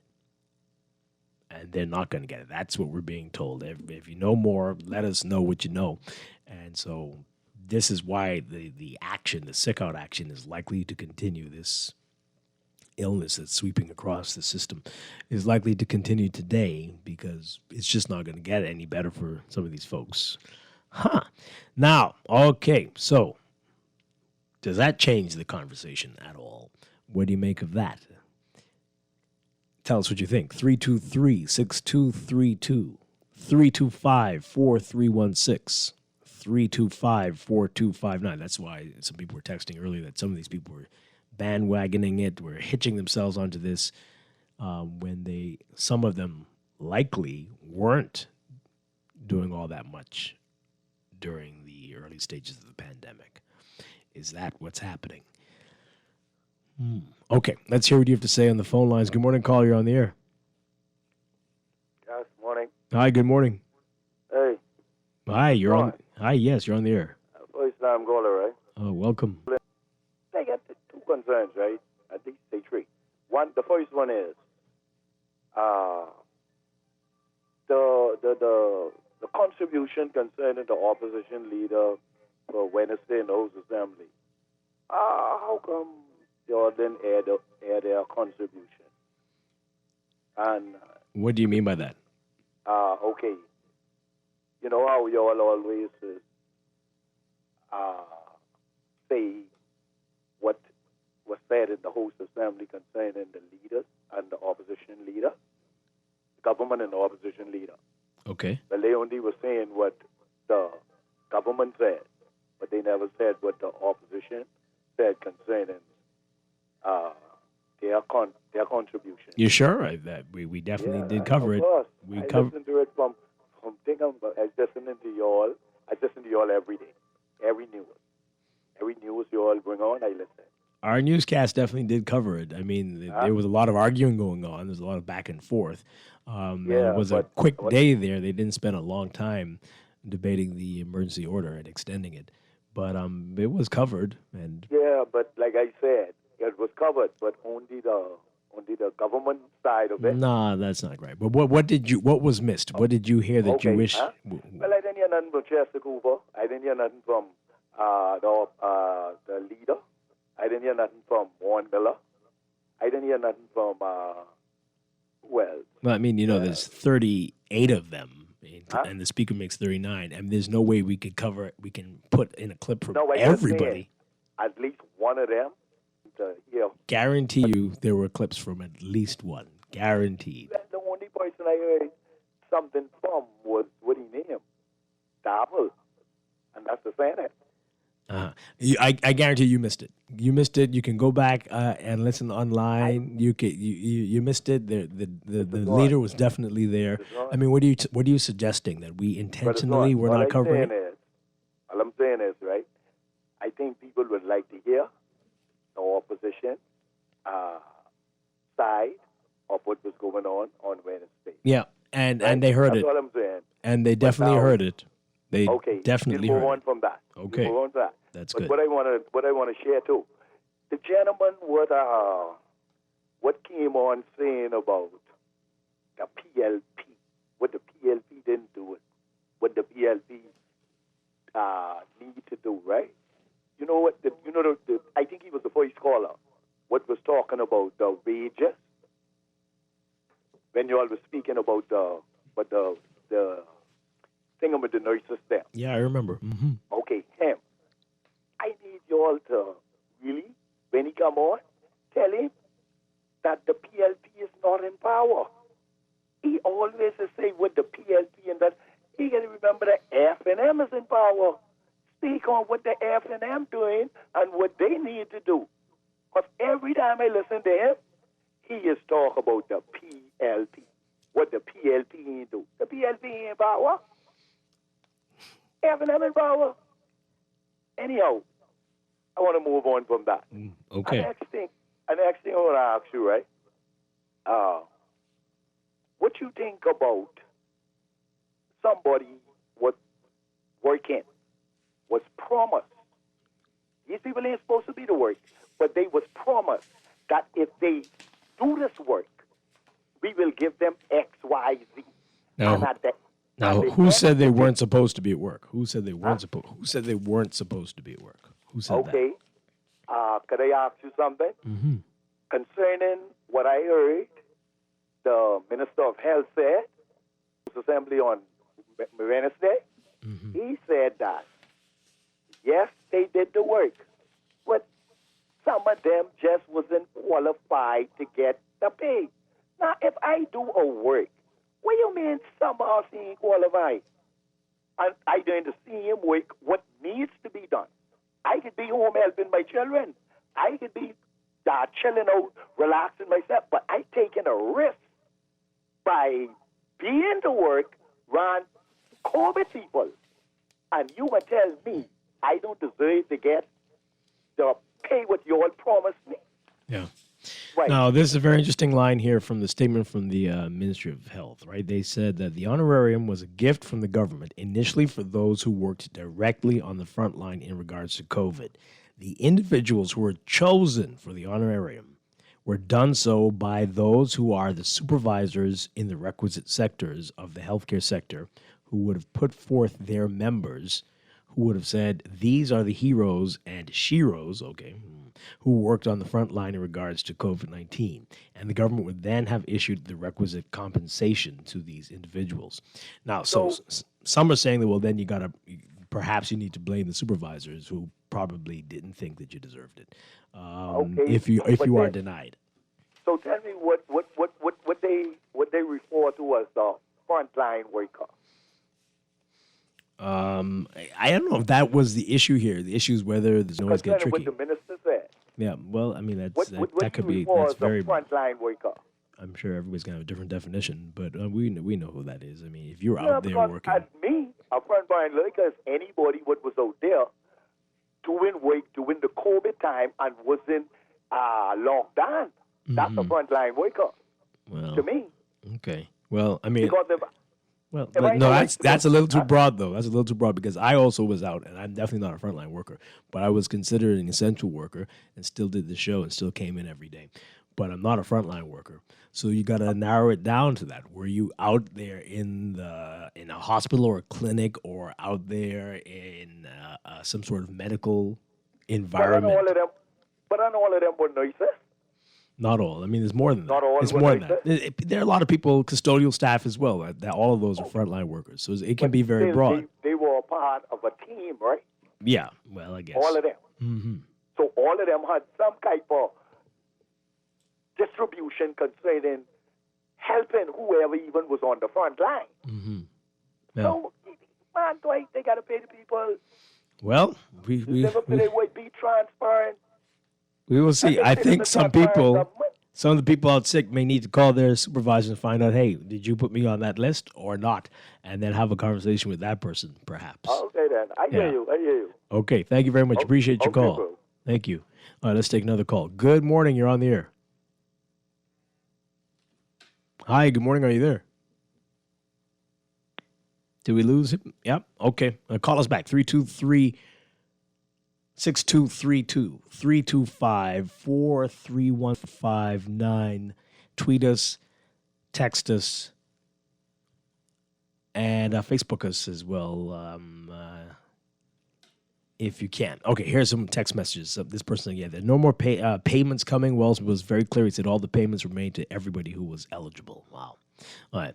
This one says all the government had to do was tell people they will pay some of them now and the rest within the next month. So you have to blame the government for all this misunderstanding. Don't forget, these workers have to pay their bills and take care of their families. Okay. So as we said, if it is what we're understanding now, it is much more complicated. And what do you do then? This one says here, to all the people who don't want to take the vaccine, okay, the government should ask those people to stay at home when they catch COVID and wait for the next available nurse to assist them. Leave the hospital for all those who have real accidents and emergencies. They should not be allowed to jump the line because they have no problem waiting if they don't want the vaccine. Well, I'm pretty sure you don't mean that, and those people often are living with folks who don't deserve to get COVID from that person either. So that's really tricky. Got to be a better way. Got to be a better way to deal with this. Let's take some more calls before we take a break. Good morning, caller. You're on the air. Good morning, Glenn. How are you? Doing well. Wonderful. some things could just be so simple to done and be clear about. But Mr. Wells, man, he seems as if he's always unclear. It's always some confusion, man. You know, and I just don't agree the way that he deports himself lately. It seems as if confusion is something that he just cannot handle. You know, conflict. You know, and those nurses and doctors, you call them back. They call them back to volunteer, and they come on the front line, and here it is. You ain't got the money. What you promised them? Mm. Or even in a way where you could explain how they are gonna get it. When are they gonna get it? You know, it is bad, man. You're head of the country. Would you run your business like this? Anyway, be the people, the inner city. You got to answer for them whenever they ring that bell. Oh, wow. Thank you, my brother. Okay. All right. Thanks a lot. Let's take that call, the final call, and then we're going to read some messages and take a break. Good morning, caller. You're on the air. Good morning, Dwight. How are you? Doing well. Good morning. Wonderful, and to the wider Bahamas. Dwight, maybe the criteria to get that money was that you have to be a known F&M supporter. Oh, my. Or, you know, well, why is the government always getting in these quagmires, though, Dwight? I mean, because it seems like the government, I mean, why do you put these policies in place where it only benefits a certain a crew of persons inside of the country? I mean, to me, you know, if you're going to put something like that in place, make sure that people know and understand who should benefit from it and who should not. I mean, why is it that there's always a mix-up and everything? So I have to say the criteria must have been that you had to be a known F&M in order to get that money. Mm. You know, that's the only thing I can say. Wow. You may not agree, but it is what it is. Thank you. Okay. All right. A couple messages here. Someone says here, similar to what he's saying. Well, from when they failed to publish any criteria associated with these honorarium, Blind Blake could have seen that this was coming. This is not rocket science. Wow. Okay. This one says here, it's my understanding that individuals screwed up the honorarium distribution. Unfortunately, the government will take the blame when administrators dropped the ball. Oh, okay. This one says, no, Dwight, there were some administrative support staff paid and other support staff that did the same job and worked the same hours during the height of the COVID were not paid. The list was unfair. That is why the workers are upset. Wow. This one says here, the honorarium pay did not reflect the contributions of the nurses. How is it that only 23 were paid when that doesn't cover for a single day? This person says, I'm a nurse at Sandlands. I contracted COVID on the job. However, I am only a frontline worker when they deem it necessary. This government did not know where COVID was when COVID was entering the institution. So the health minister is talking fool. Nurses are holding this hospital up. If we just stop doing the extra we do, the extra that we do, the healthcare system will fail. Boy. Okay. A deep dive into the root cause of the sickout may be based on the fact that nurses are being asked to work in deplorable conditions. Their colleagues, some have perished, yet no tangible strategies being discussed by the government to ameliorate the situation. The nurses are at their wits' end. If the conditions to work in were ideal, one can assume that the honorarium would be merely a sidebar issue. Okay. That's interesting. This one says here, workers are still waiting for their overdue increments. When will we get ours? Other government workers are saying, yeah. And this one says here, it would have been better if the administration allowed the union to make the payment and let them explain to their members what was going on. And this one says here, Bahamians like to say pay everyone and don't like it when VAT goes from 7.5% to 12%. Well, that's very true there, yeah. Okay, and here, this final text, we got to go to the break. If the honorarium is not an entitlement, why are workers making a fuss? And how do workers know who got paid and what they got paid? We don't believe in science, but embrace and run on with untested rumor, innuendo, and dream books. Well, that's another story. Okay. We're going to leave that there. We're going to take a break. When we come back, what's happening with the National Debate Series? There was a statement issued that's been postponed indefinitely. What does it say about the future of debates in this country? We're going to talk with one of the organizers after the break. Stay with us. Pay me what you owe me. Pay me for my blood, water. Oh, pay me. Pay me for my son and my daughter. Pay me. Pay me. Be prepared for the rainy season with an RBC loan to fund your rainy season essentials. For hurricane shutters, generators, solar power systems, or general home repair, RBC offers a range of flexible and competitive funds. Let us help you get started at rbc.com/Caribbean/get a loan. Special conditions apply. Reimagine your rainy season readiness with RBC Financing. Technology serves to make our lives better, so why not your business too? At Custom Computers, we've been maintaining our knowledge and relationships with top tech companies since 1987 and carry only the most trusted brands like Apple, Microsoft, HP, and more. No company has helped more businesses build reliable IT systems than Custom Computers. You name it, we've done it. Call 396-1101 to talk to any of our business experts. Find trust in your tech. Count on Custom Computers. Breakfast just got better at Wendy's. Introducing the Breakfast Biggie Bag. Enjoy a double sausage muffin with 2 square sausage patties, a freshly cracked egg, and cheese served on a toasted English muffin, a medium waffle fries, and an orange juice for only $5.25, VAT inclusive. And an apple pie for just $1 more. Say what? At Wendy's, better breakfast is all day. Offers valid in participating locations. Wendy's, different inside and out. This is Guardian Radio 96.9 FM. Fresh news, smart talk, all day.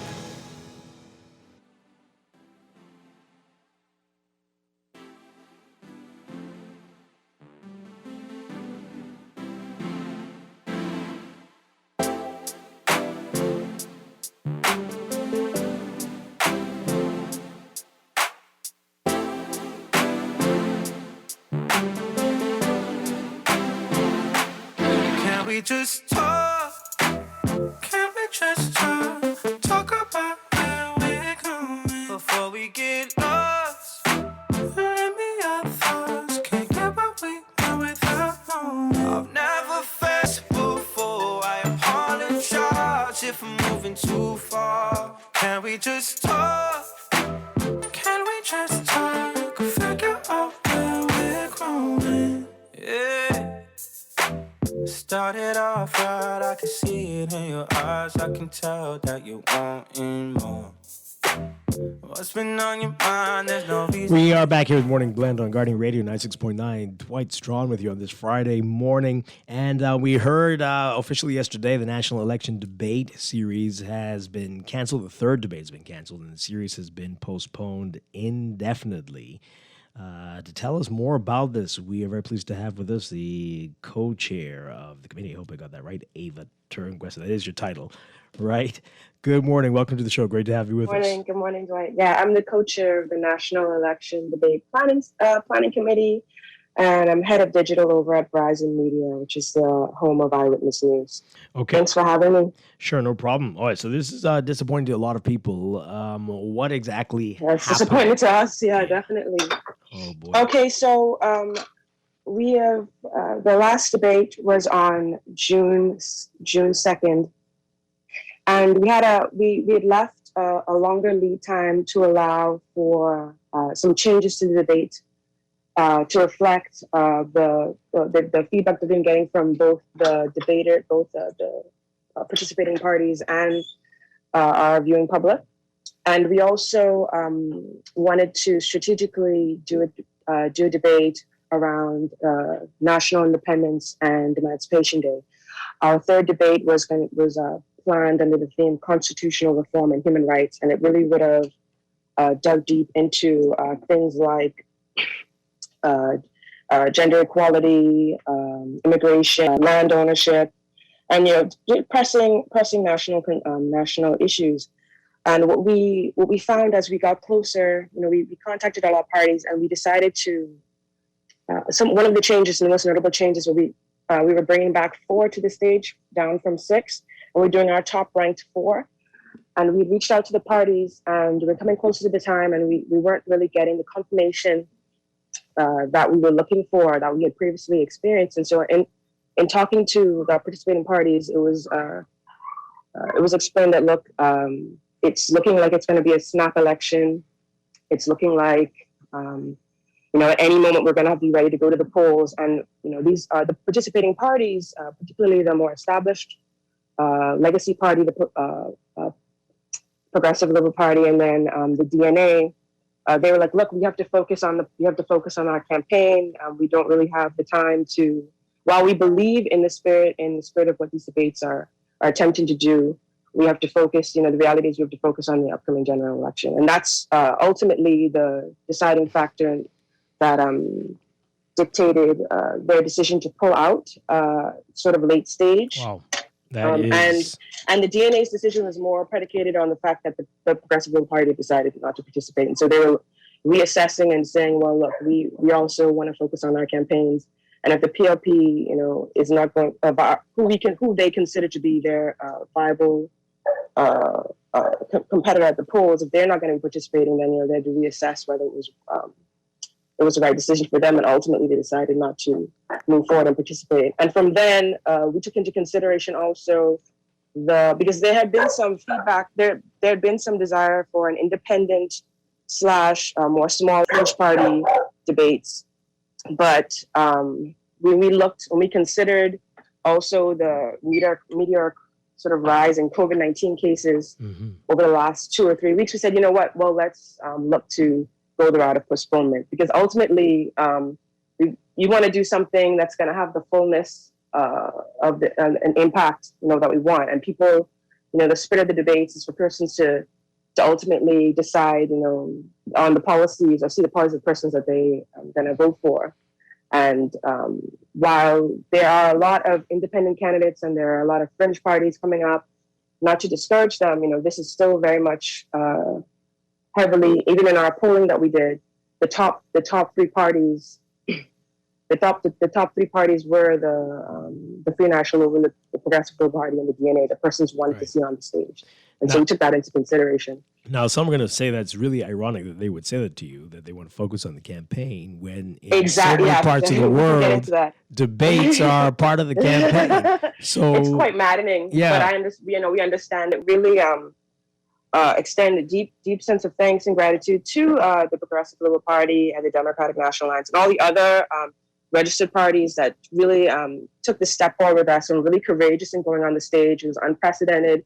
It's something new, and they really put themselves on the line. And we really appreciate what they have done, taking this far. We had 2 great debates.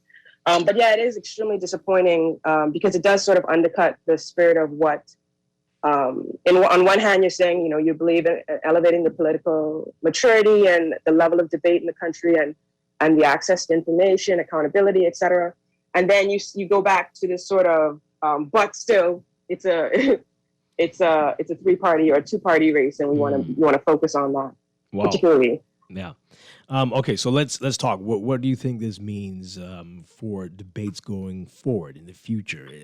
Are we not ready for this yet? Or is this just not the type of system that will accommodate this? I think what we demonstrated is if you build it, they'll come. We had, particularly in the growth and interaction we've had with the public on these debates, it's clear that the Bahamians are desirous of this form of political engagement. I think it's just for us now to get back to the table and look at what are some of the foundational blocks to get our political parties to this place, and what is the level of accountability, and how do we move forward from just demanding that accountability to actually putting the structures in place to allow for that to happen.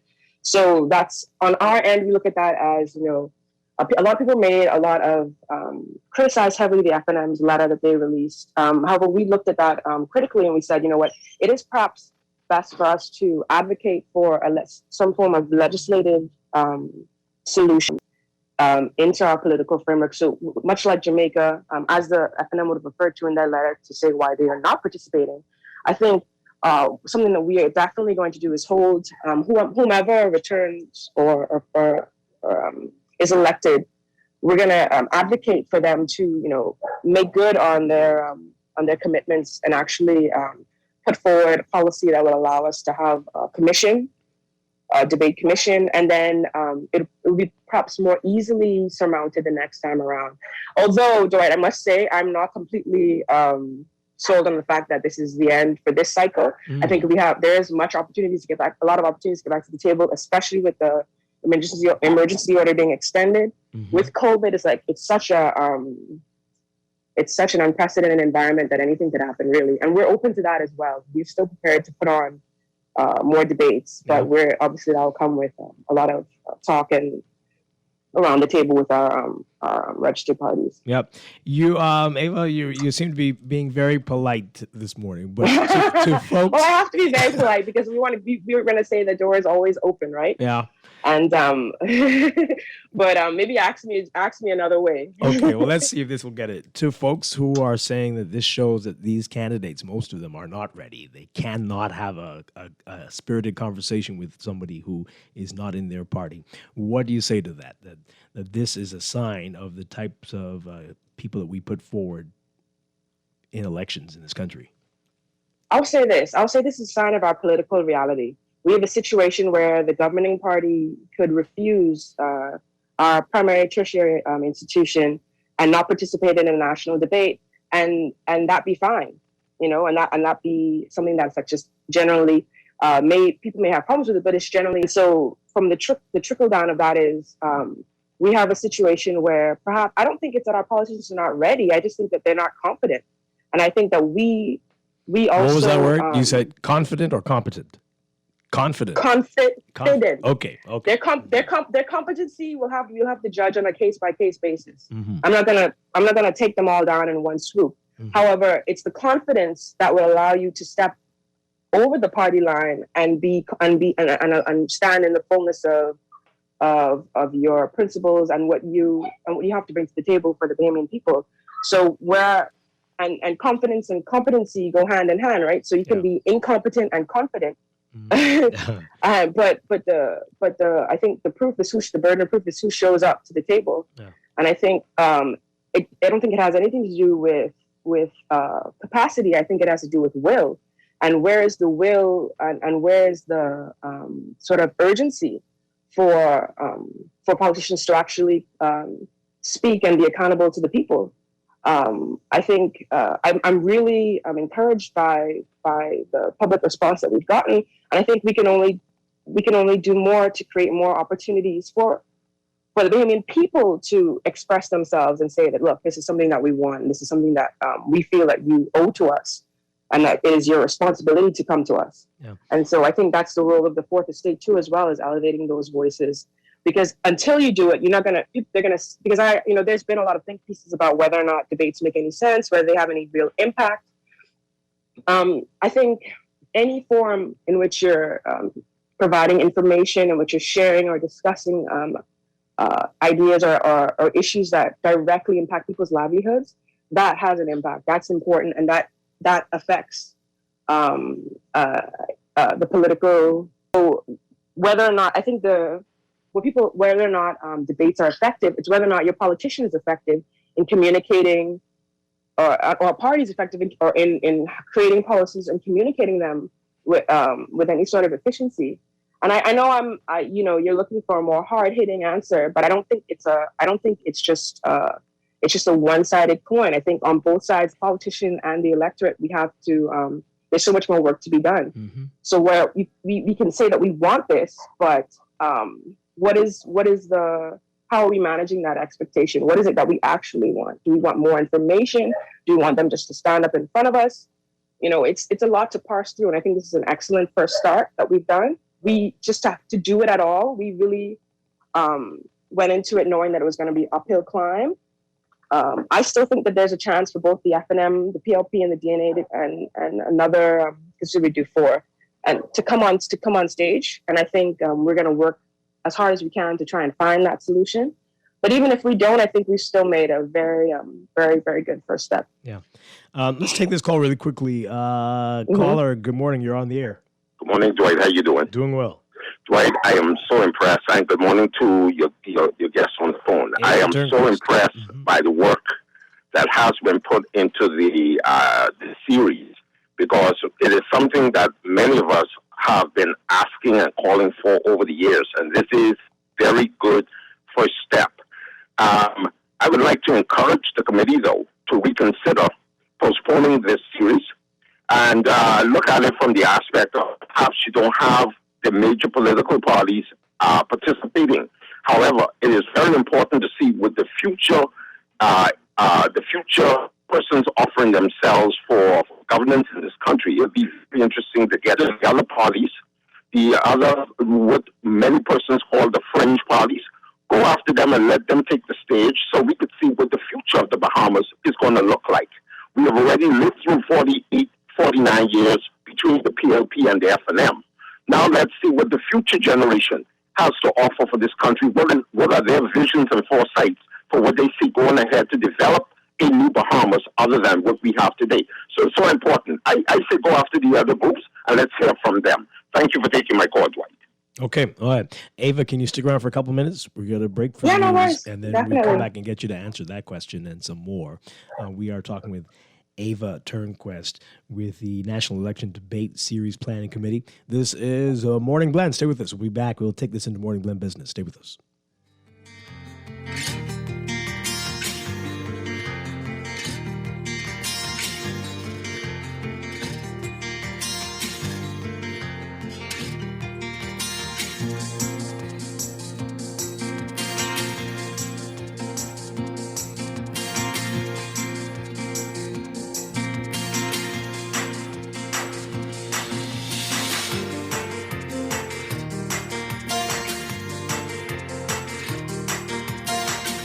This is Guardian Radio, 96.9 FM, Nassau, Bahamas.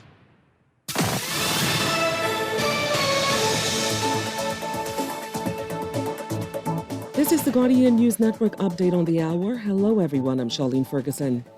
The Ministry of Health confirmed yesterday that Health Minister Renward Wells did not receive any of the funds allocated for honorariums for healthcare workers, but it also confirmed that his driver and personal assistant did. Still, the ministry dismissed social media claims that those persons received $5,000 each for their contributions to the COVID-19 response, explaining they instead received $1,158.40, the same minimum honorarium payment issued to non-frontline workers and other support staff who joined the fight against COVID later. About 150 healthcare workers called in sick yesterday, according to BPSU leader Kimsley Ferguson, because they did not receive promised honorarium payments. It's feared that sick-out could continue today. Well, officials at the Princess Margaret Hospital say a ruptured plumbing pipe was to blame for flooding of the entire chest pain unit of the emergency department yesterday afternoon. They responded after a video went viral purporting to show an area of the hospital flooded with up to 3 inches of water. The hospital says the plumbing team resolved that issue within an hour, with the water removed and the area sanitized by 4 p.m. and water supply restored by 6 p.m. And with more COVID vaccines now in country, Health Minister Renward Wells is hoping the Bahamas can reach herd immunity by Christmas. With the receipt of new Pfizer vaccines and more AstraZeneca and Johnson & Johnson doses on the way, he said this country should have enough vaccine through October to help reach herd immunity. As of Saturday, 47,580 people were fully vaccinated in this country. That's what's making headlines at this hour. Stay with us. AP Update is next. I'm Rita Foley with an AP News Minute. The highly contagious Delta variant of the coronavirus is spreading through much of the country. We haven't seen the number of new infections, hospitalizations, and deaths this high since last winter. Today, the CDC is expected to formally recommend booster shots for some Americans who are immune compromised. Overnight, the FDA gave its approval of Pfizer and Moderna booster shots for those with severely weakened immune systems. Here's the AP's Jackie Quinn. The boosters are only for 3% of U.S. adults. For the rest of the population, so far the vaccines seem to be providing protection without an extra dose, although that is being monitored. I'm Jackie Quinn. The Taliban's stunning lightning offensive is gradually surrounding Afghanistan's capital, Kabul. The U.S. now sending 3,000 troops to help partially evacuate the U.S. Embassy in Kabul. I'm Rita Foley.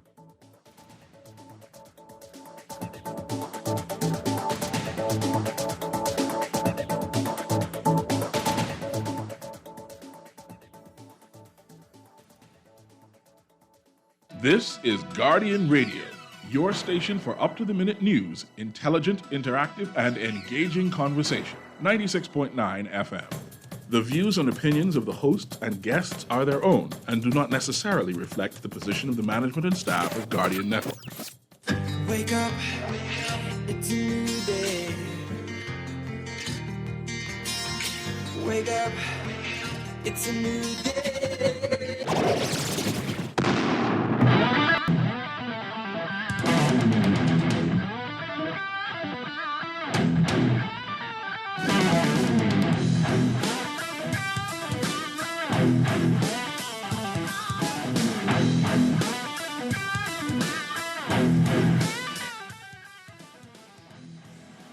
Good morning and welcome to Morning Blend Business on this Friday, August 13th, 2021. Welcome back to our Morning Blend listeners. We're going to carry a conversation we started in Morning Blend into this hour. We are talking with Ava Turnquest. She is the co-chair of the National Election Debate Series Planning Committee. And we're talking about the cancellation of the third debate in the series and the indefinite postponement of the series as well.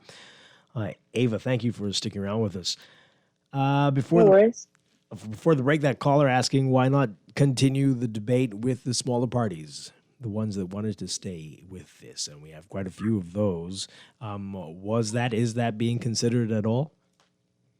We have considered it. Right now, it's not on the table simply because for a number of reasons. One, we think that we would need to reconfigure, perhaps do some polling, because when we take it to fringe and independent candidates, the field is potentially a lot wider, and so we'd have to figure out a way. And it's not something that we are against. We just have to figure out how to do it in a way that it would ensure parity. Because if there are, let's say, 50 independent/fringe candidates, what are the criteria we're going to use to rank? And then if we do all 50, how is that going to look? So it's just when we were thinking about moving to minority or independent, because there are some quality independent candidates that we think would be great for a debate. We're just wondering about this election process, how we'd make it as fair and equitable as possible. Mm-hmm. And I had one more point, though, Dwight, on the question you asked me earlier. I think it is interesting. What I found the most interesting is the DNA's response in pulling out after the Progressive Labour Party decided ultimately that they were not going to continue.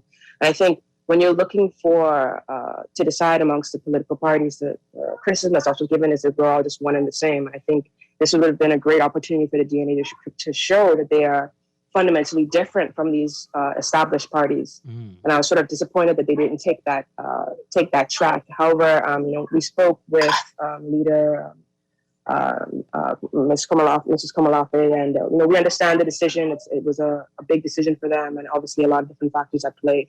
However, that was one thing I thought was interesting. It seems as though all three of our more established parties have sort of taken the same stance, either at the beginning or halfway through. Yeah.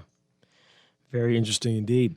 We've got some more calls coming in, but I do want to ask you about the format and people who say that debates with this environment that we have here, this form of government that we have here, where what is the point of having somebody debate somebody they're not going to be competing against directly in an election when they go to the polls? If I'm representing or vying for the seat in this constituency, but you're over there in that constituency, why should we be debating each other? What do you say to folks who've questioned? You can have constituency debates, but however, this is not what this was. This was a national debate that really was about party and party policy. And they were to select the best person within their camp to field questions and to really illustrate their party position on national issues, right? So while you are not competing against each other on a constituency level, this candidate, or in its true spirit of the debate, how it was conceived, this candidate is going to form a part of the cabinet that's going to be leading the country, and so. For the COVID-19 and climate change, we would have hoped for senior candidates who would have been able to express party policy that they would have then taken into the cabinet of the Bahamas. Mm-hmm. And so That's sort of the thinking, and it also parties are not more than just these constituencies form a government, and that government leads the country. And so you don't lead at a constituency level; you lead at a national level. And I guess I hope that explains why we decided to go in this route. We have looked at or are exploring other forms like the town hall, which would allow for that constituency level style battling. But we really wanted a national election debates, and we wanted to go after these sort of more seminal national issues. Right. Okay. All right, let's take this call. Good morning, caller. You're on Morning Blend Business. Caller, good morning. Are you there? We're hearing them. Yep. 323-6232, 325-4316, 325-4259. Tweet us, Facebook us, text us, 422-4796. All right, here's a text message somebody says here. Dwight, the debates are not advantageous to the party in power unless they have a stellar record. That's why the F&M had nothing to gain from the debates. The opposition is not interested in debating fringe parties because they have nothing to gain either, and it would only boost the relevancy of those fringe parties. Well, how do you respond to that, Ava? Do you care to respond? Well, I mean, that's a pretty popular argument. I mean, it's logical, it makes sense. But then let's break down what is your intention, what is your point? And we talk about it's not beneficial. Beneficial in what way? Are we looking for political parties that are going to get the most brownie points, or they're going to actually have substance and substantive policies? And this is where we get back into the maturity of the level of political debate. It's not about just getting brownie points, screaming over some sensational things at a rally. What are the meat and potatoes of your agenda? Do you have an agenda? What are the first 30 days going to look like? Those kinds of actual. I think the only thing we sort of rate right now is who's going to have the best rhetoric, who's going to have the last word, who's going to get the best cheap shot that's going to sort of linger and hover over and sensationalize. That's not what these debates are about. It's not about getting. So when we think about what's going to be beneficial, the only person that's supposed to be benefiting is the Bahamian people. And if you're not doing it for that, then you shouldn't be doing it at all, to be honest. I mean, that I understand the sort of political strategy that goes into it, but I can't answer to that because that's not something that is for us to consider. As the planning committee, we're not out here trying to dress up drape up the best political party and create environments that are going to be great for them to shuck and jive before the Bahamian people. There are a lot of other forms to do that. So if they're not so you have to look at what's the goal. The goal is to have serious, considered, measured policy debate, right? It's to be able to effectively and not only effectively communicate your policy, but be able to defend it on a national stage, and it should not be about and it speaks to the sort of egotistical or egocentric sort of model that we have right now, where it's all about how you look or how you present, and not really about what you're actually about. And so it's not advantageous to any political party if we're looking at it purely from that lens. But I think once we get to the point of actually having substance, actually demanding and actually getting it, then we move out of this discussion about who's going to be beneficial for. If you don't have any policies, if you don't have any answers, no, it's not going to be beneficial for you. No, you should probably stay home. But if you're serious about governance and about governing Bahamian people and about actually elevating Bahamian people so they can actually have the information to fully participate in their democracy, the democracy that you say you love so much, then that's a totally different ballpark. Yeah. And that's what I would say to that. Yeah, very calls in just a second. Let me read this text, though. Someone says here, awesome morning. So sorry to hear the national political debate is canceled. I voted PLP most of my voting life, voted F&M first time last election. Okay. Lord, spare life this election. I will be voting a third party. I was using the debate to help in my decision, so sorry about this cancellation. So you raised a good point before, and now you have to ask. So is it the electorate that mainly is the challenge then? Not mature enough? Is that the right word? For this type of dialogue in terms of setting forth the ideas that your party has, and do we prefer to have the music and the shucking and the jiving, as you mentioned, and the catchy themes? Is that what we prefer? Is that where we are? Is that what it seems like? I think what anything in the last 48 years has shown us is that we are multifaceted. We are not of the same ilk. I mean, look at the wealth stratification in this country. There are pockets of society that require different things from other people who have a preference for more colorful demonstrations. However, those two things can coexist. I think you need both.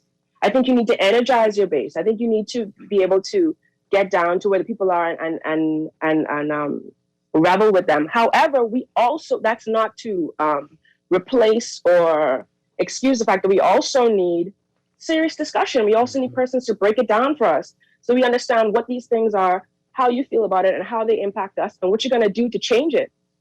So both, there's a requirement for both. And I think to pigeonhole Bahamians to say that we can only accept one thing is where we do ourselves a disjustice. We've been doing ourselves an injustice this entire time.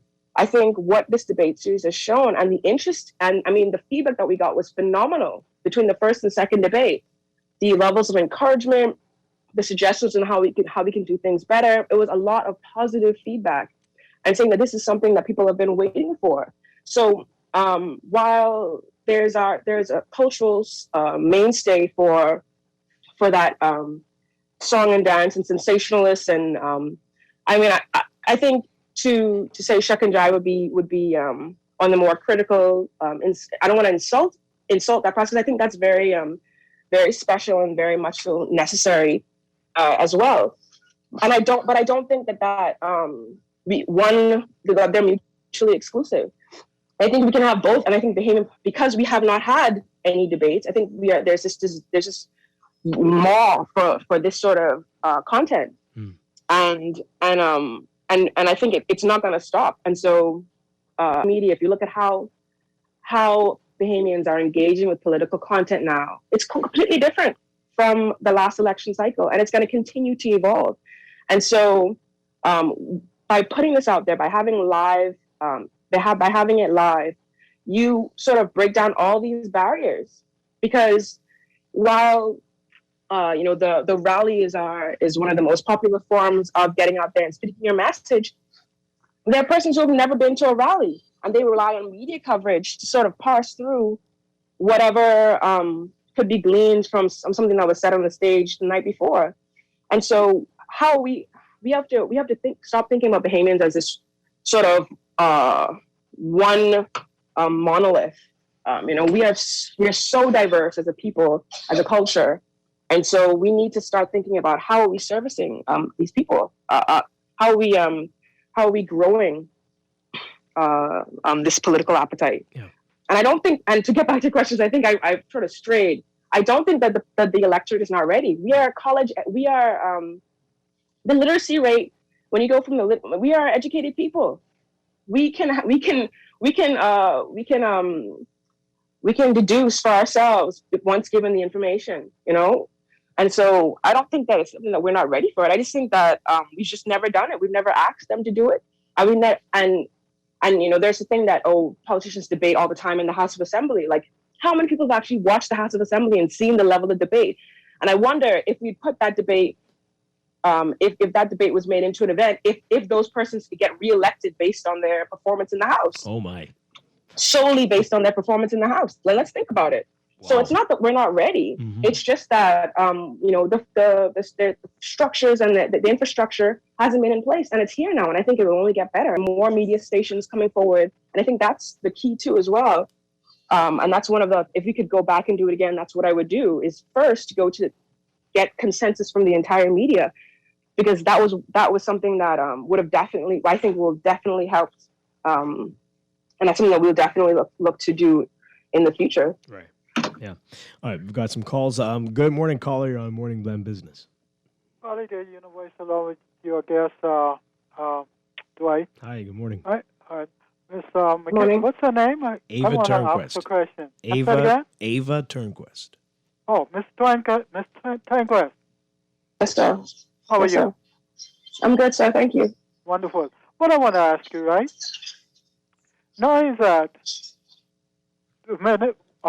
nobody has the confidence, or one doesn't have the confidence, that person doesn't realize that because they doesn't have the confidence, and according to their agenda, they are dividing the country. Don't you think? Explain it. Explain it some more. In what way? Okay. If you don't have the confidence to debate, right? You have a whole country you have to be dealing with and trying or supposed to put together as one people. When you don't have the confidence to stand and herald your objective, then you are dividing the country. If I'm understanding, I think you're right in the sense that the free national movement's participation would have been a great unifying moment, a very unifying moment, and there'd be a spirit of camaraderie a level that we I think we are ready for. It would only have added an improved situation. I don't know, perhaps if it contributed to any sort of division. However, I feel it would have been quite unifying to see them on the stage and participating in the debates. Yeah. This text here, it's regrettable that the debate organizers allowed the parties to dictate whether a debate was held at all. In fact, the action by the parties ought to have been contemplated in a risk assessment. The debates ought to have continued nonetheless, particularly since we have a history of not sustaining efforts. Unless and until the parties deem it that the debates can and will control their destinies, expect this type of behavior. I agree, and I think, but I also think, to that point, there's a sense of being prudent as well, right? So and not straying too far from the spirit of what we wanted to do. And I think that in the instance of two major, or at least two top-ranking parties pulling out, I think these are based on polling. These are who the Bahamian people told us that they want to see on the stage, And so I think while I agree that there has to be some sort of firmness and there has to be some sort of consequence, feeling of consequence, I think we're building on that. So I think that all of this is setting the ground for the next iteration, or perhaps for the third or fourth debate of this very same series. But I think this is a part of that process as well. And I think that to ventilate this issue in the public sphere in the way that we're doing now, and to see that feedback, that's the true sort of consequence, right? So that is where now it's up to the people, to really demonstrate, and that's through send us your feedback, send us your commentary, tell your party, I'm disappointed, put that onus on them to get back to the table, and demand that they're accountable. Yep. I think there's a lot of things at factor when we decide to continue forward, and that is what are the numbers looking like? And when we get down to the numbers, and that's why I said, Dwight, in order to do a minority and an independent, we need to reconfigure the selection process and actually, so that it can be fair and we can actually look at how they're polling, because we didn't include independent candidates. I think we used about 6 registered parties when we did this the first time, and that may be something that we can now, taking this experience, taking the feedback, go and reconfigure. That's something that's on the table for us as well. But in this iteration, we thought to be and so we're in the reality. Yeah, there's an idealism that it would be ideal to have moved forward without these two established parties. But we decided ultimately, based on the polling numbers, based on these are who the people have said they wanted to see, and also to our fiscal financial commitments. The city wasn't free. We're putting this thing on. We wanted to be successful as well. We wanted to reach the largest amount of people, and we want people to watch it, right? And I think rather than go forward with something that had previously been advertised as something else and not be able to deliver that, we thought it would be better to take this time to reassess. Yeah. Okay. A couple more calls. Good morning, caller on the air. How are you this morning? Doing well. Hi, Ms. Tanquist. How are you today? I'm good, sir. Okay, I'm going to put a little spin on it. I don't want you to get mad. I think you're being a little bit disingenuous this morning because the PLP party did not pull out the debate until the FNM decided that they're not going to debate. Are you the niece of Peter Tanquist? Yes, I am. But let me stop you there. Your timeline is wrong. The FNM pulled out ahead of the debate starting. The PLP participated in 2 debates. So you're starting off on a falsehood. Let's start again. Yes, but I'm saying to you is this, that the PLP did debate it, okay? They did debate it before, but I'm saying to you is this. I listened to the show from it started, okay? And how you're saying the 2 major parties pulled out of the debate, but you haven't said that the PLP had debated before, okay? That's what I'm saying to you. I'm sorry, sir. I'm sorry, you're mischaracterizing. I understand that, maybe but you didn't hear me earlier. When I said Mhm. major in the most recent time that I said major, let me just correct myself. I was speaking about major in the context of the poll that we did. Okay, right. The major. I wasn't referring to the PLP and FNM when I said that 2 major. That's fine. That's clarity. Just to correct clarity that. on your part.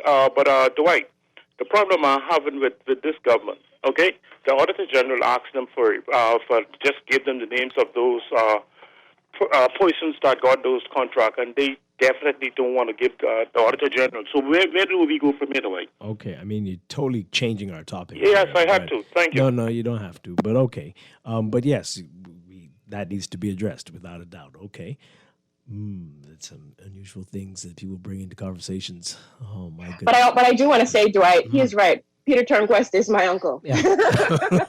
Okay. I'm not shying away from that fact. That is a fact. Hey, almost everybody in this country is related, right? You don't exactly want, right? You don't want to know on both sides, probably 3 sides, where what my family's into, right? So come on now. But anyway, okay, 323-6232. 325-4316, 325-4259. Both sides of the political divide, I mean. But anyway, let's take this call. Good morning, caller on there. Yes, good morning. Right, how you doing, man? Doing well. Yeah, your guest earlier, she spoke about the governing party coming on that talk show, and they would have brought more unity into the not the talk show, the debate series. Yes. Right. The debate.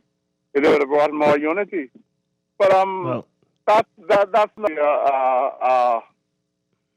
the way this government does things. This government achieved many things through conflict, Okay, because there is not much for them to gain through unity at this moment, saying that it's not an election time. Okay, that's my opinion now. Okay. And I'm also too about the Auditor General, in which we're not talking about that. But I think not that we're not talking about it. That's not the answer. topic. Right. It's not that we're not talking about it. Let's not spread that around. It's just that that's not our topic at the moment. Right. Okay. One more call, and then we're going to have to stop the calls because clearly the calls are not understanding what we're doing right now. Good morning, caller. You're on the air. Hi, good morning. Something's going on with your phone. Oops. Let's try that. Okay. A lack of participation in the debate is an indictment on PLP and the people, the establishment. Okay, not sure what's happening with your phone. We got a little bit of it there, but maybe you can call us back. Okay. I do want to go back to something that the statement that you all released said, and you mentioned it as well. Uncertainty about the election date. And this comes back to this. We were promised this before, and here we are. I know this is a little bit straying from talking about the debate itself, but the fact that this is now being used to say why we can't take part in a debate when we we weren't supposed to be here, not knowing when the date is. What does that say? What does that say? What should that say to the electorate? What does that say to you all trying to organize something like this? That this is an issue still. I'm sorry, you broke up a little bit. Like, can you repeat that last part? I'm saying the fact that it's being used as an excuse for not taking part in the debate, the fact that we don't have a fixed election date, and the uncertainty about when the election is going to be. Right. What that says to the electorate when we've been promised that we're going to address this once and for all. What should we take away from that? Well, it's convenient. We can say it that way. So it goes back to the same things we're saying, like, the fact that they're saying that they need to focus on campaigning when in actuality this would be a feature or a great platform to use in that whatever campaign they're doing. So I really can't say. I mean, I find it extremely ironic that it's the FNM that this is happening under, a party that's campaigned for under a leader that's campaigned for fixed election dates and particular limits to avoid this sort of back and forth. It's the environment that we're in. I mean, I'm trying my best to be as understanding as possible. A lot goes into political parties and their what it takes to get into the seat of government. That's fine, but I think it just goes back over the same ground where we have identified that this is something that the Bahamian people want, and so now I think we have to take it a step further and continue to press our politicians and our elected officials to take it over the line and go to the next step of saying, okay, of committing to putting themselves out there in this way. Mm-hmm. So when they come to your door to campaign, well, you can't come to your door right now, or they shouldn't be coming to your door right now. If they gave any concern about your health and safety, they should not be at your doorstep. Because they're certainly coming. They're certainly coming to your door. Yeah, that's another conversation. But tell them, say, hey, I mean, I would have loved to have seen you on the debate stage where it would have been safe and effective for you to communicate your policy with me in a COVID-19 environment. That's the best I think that we can do right now. We're gonna continue to take this conversation to get these parties around the table. But we also hope that the Bahamian people will continue to express their desire for these debates and for similar events of this type to come out in the future. Yeah. This text here, the debates never stopped in the USA during the COVID numbers that were rampant last year.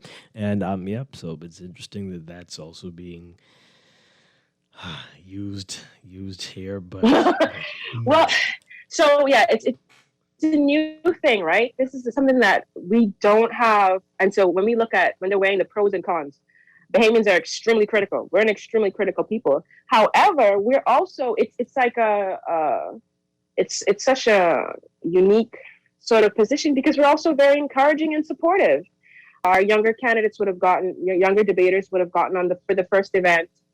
People really rallied behind them, and I think it was really awesome to see how courageous they were as the first. It was the first time it was ever done, and they were the first ones to do it. Mm-hmm. And I think. And people, while they were heckled, they did receive some blowback.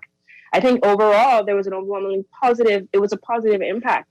It had the net benefit is that we are even for younger Bahamians watching this. This is sort of political aspirants. They're looking at this and saying, okay, this is what it takes.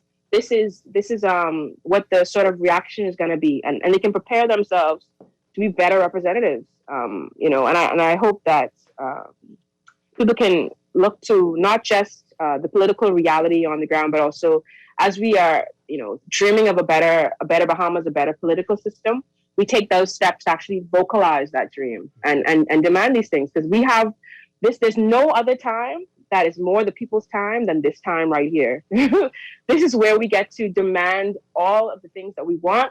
This is when we get to really hold our politicians accountable. This is the time when they are most listening, or most eager to listen, and whether that translates into political will once they're elected is another thing, and that's another conversation on how we continue to keep our politicians accountable in both the election cycle and in their term. Yeah. But that too is up to us. We have to show them. That's also up to us. Right. Yeah, we have to show. Yeah. And the means politicians can rest on their laurels and say, well, okay, if I just stay quiet over a certain issue, and it'll blow over, it'll pass. Right. You know, these are. You know, there's no fixed date from now until May, which is as long as we've got. This is the time when it's so easy to be heard, and when you can get the issues that you feel are most important, you can get them raised to the fore.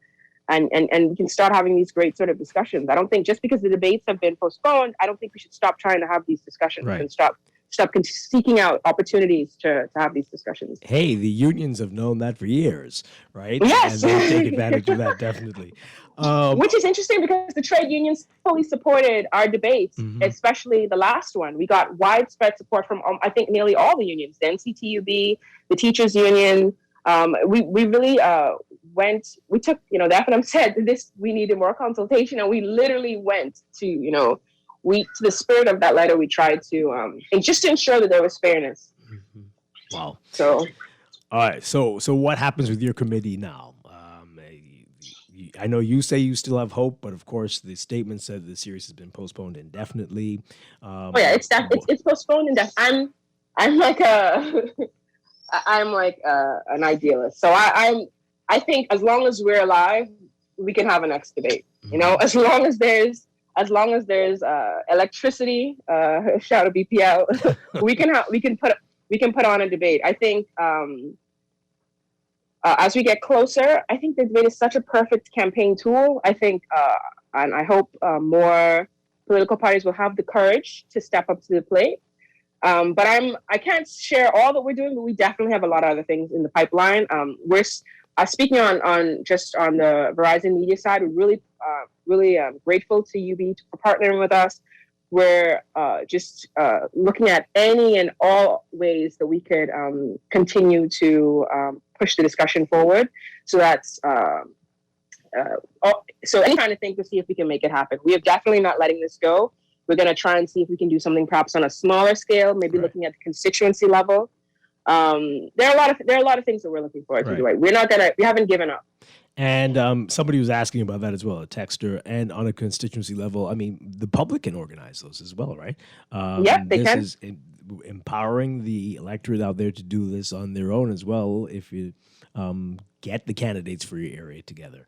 And maybe you might be able to find a media partner, but do this if you feel it's important, if you want to find out what those candidates are thinking. And definitely, and I don't want to get you in trouble, but that media partner is Eyewitness News. We're ready. Any community group. You're trying to do that. And we're open to partnering with you, Dwight, as well. I think we had actually hoping to get you on the moderator table. I know we spoke with you earlier, and you're someone that we had shortlisted. So hopefully we get to work with you in the future. So we're doing an excellent job. I think as media professionals, it's a very small field, and it's just us. And I really appreciate the work that you've done, and thanks for having me on. Thank you very much, Ava Turnquist. It's a pleasure. Hopefully we get to talk again soon. I really appreciate it this morning. All right, thanks. Okay. All right, bye. We're going to take a break. When we come back, a lot more on this Friday morning. This is Morning Blend and Morning Blend Business on Guardian Radio 96.9. Stay with us.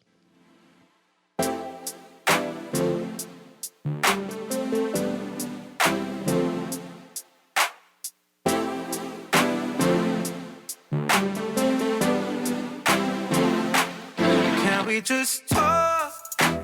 Can we just talk about where we're going before we get lost? Can't get what we want without knowing. I've never Wait, why you look so mashed up like clothes at the washer? No, wait, just a hard day, wait. Hard day? What happened? The breakfast lady ran out of tuna and Gretzy. We need to start joking about everything, This serious, boy. This real serious, boy. Wait, what's serious? Tell me. All right, well, today, boss gave us, boy, one big contract. And nobody else get a chance, and nobody say nothing. Boy, you know that ain't right. You know government contracts ain't supposed to go that way. Yeah, but nobody's saying nothing. Boss man just tell people to sign the papers. Then he send me to meet his boy downtown and collect this envelope. You need to tell somebody. You need to become a whistleblower. You know I's a real man, but I never blow no whistle. I be drunk all my life in Junkanoo. No way. A whistleblower is someone who tells people what they see when they see something wrong happening at work. But I ain't no whistleblower, and I ain't no snitch. I still white there, you know. But ain't nobody can know it's you. All you gotta do is call Crime Stoppers, or you could text them from inside the Crack Crime Bahamas app. They don't ask about you, and your call goes straight through to Miami, so nobody know you is. And if you text, your message get mixed up like Kong salad. Call 328-8477 from Nassau or 242-300-8477 from the Family Islands. This traffic report is brought to you by Shield Insurance and Prudential Loss Adjusters. You invest in your children, your home, and your community. But are you investing in your financial future? At CFAO, we specialize in investment management, retirement planning, mutual funds, and private wealth management. Our team of experts never stops helping you plan for tomorrow. Because tomorrow begins today. Call us at 502-7010 to see what our financial advisors can do for you. CFAO, growing wealth for future generations. This traffic report is brought to you by Shield Insurance and Prudential Loss Adjusters. Final look at traffic this morning. There's been a slight upturn in the traffic moving through the streets of New Providence at this time. Now, Carmichael Road is showing delayed line of traffic coming out of there. It's a bit slower getting out onto Blue Hill Road. And there is now a buildup getting over the hill at Blue Hill Road and into that $20 million roundabout. There into the city, still quite moderate.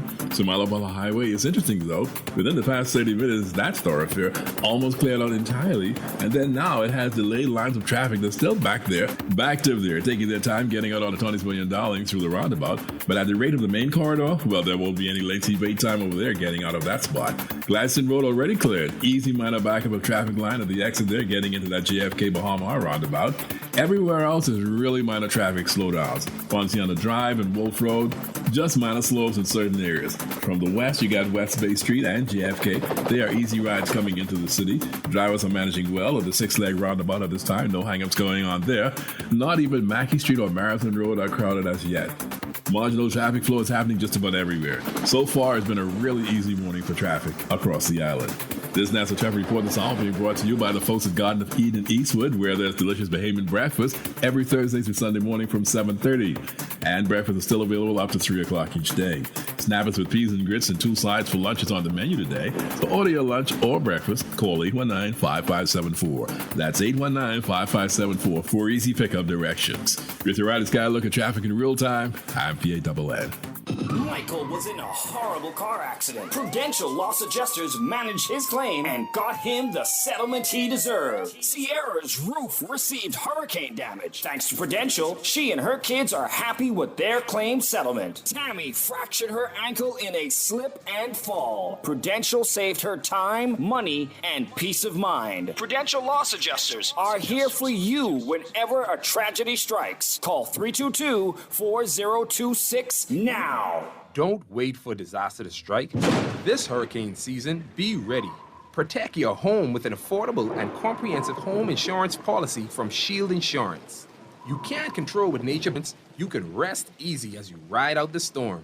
Protect your largest and most valuable investment. Don't take a chance. Put your home in our hands. Shield Insurance agents and brokers in Nassau. Call 356-7202 or Freeport 352-5945. Wait, you know what's going down tomorrow? Nobody, what happening? Joe bringing these knives to school? He could do Junior in. For what? Wait, he fooled with Joe girl. Mother sick. And you know Junior don't back down for nothing. So that means you got a big fight tomorrow. So whose side you want? Side? I trying to stay in school, not Simpson Penn. We gotta tell somebody about this fight. Tell somebody? I ain't no snitch. I mean cool, you know. Wait, if you so cool, then you need to stay in school and stay out of the fight. Yeah, but if I don't hang on Joe's side, how many boys coming for me next? All right, so we definitely gotta tell somebody. We gotta prevent the fight. What I say, I don't want nobody call me snitch. We could just call Crime Stoppers. You could report what you know, and nobody gotta know it's you. So how did I avoid? All you gotta do is call them, or you text them through the Crack Crime Bahamas app, and nobody can know it's you. Then the police come looking for me for more info, and when they finish with them, Joe them coming looking for me? When you call Crime Stoppers, the call go directly to Miami, and they don't ask nothing about you. Then you can get the pen from them, and you can claim a reward later using that same pen. Plus, everything's scrambled, so nobody can read what you saying. Call 328-8477 from Nassau or 242-300-8477 from the Family Islands. This is Guardian Radio, 96.9 FM. Fresh news, smart talk, all day.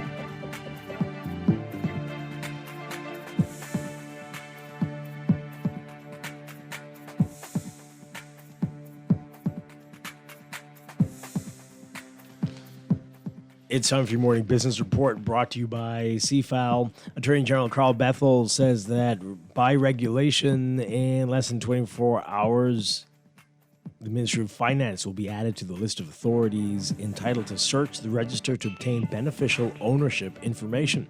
Bethel says that there is a common law right now that every person enjoys confidentiality of their business and private affairs.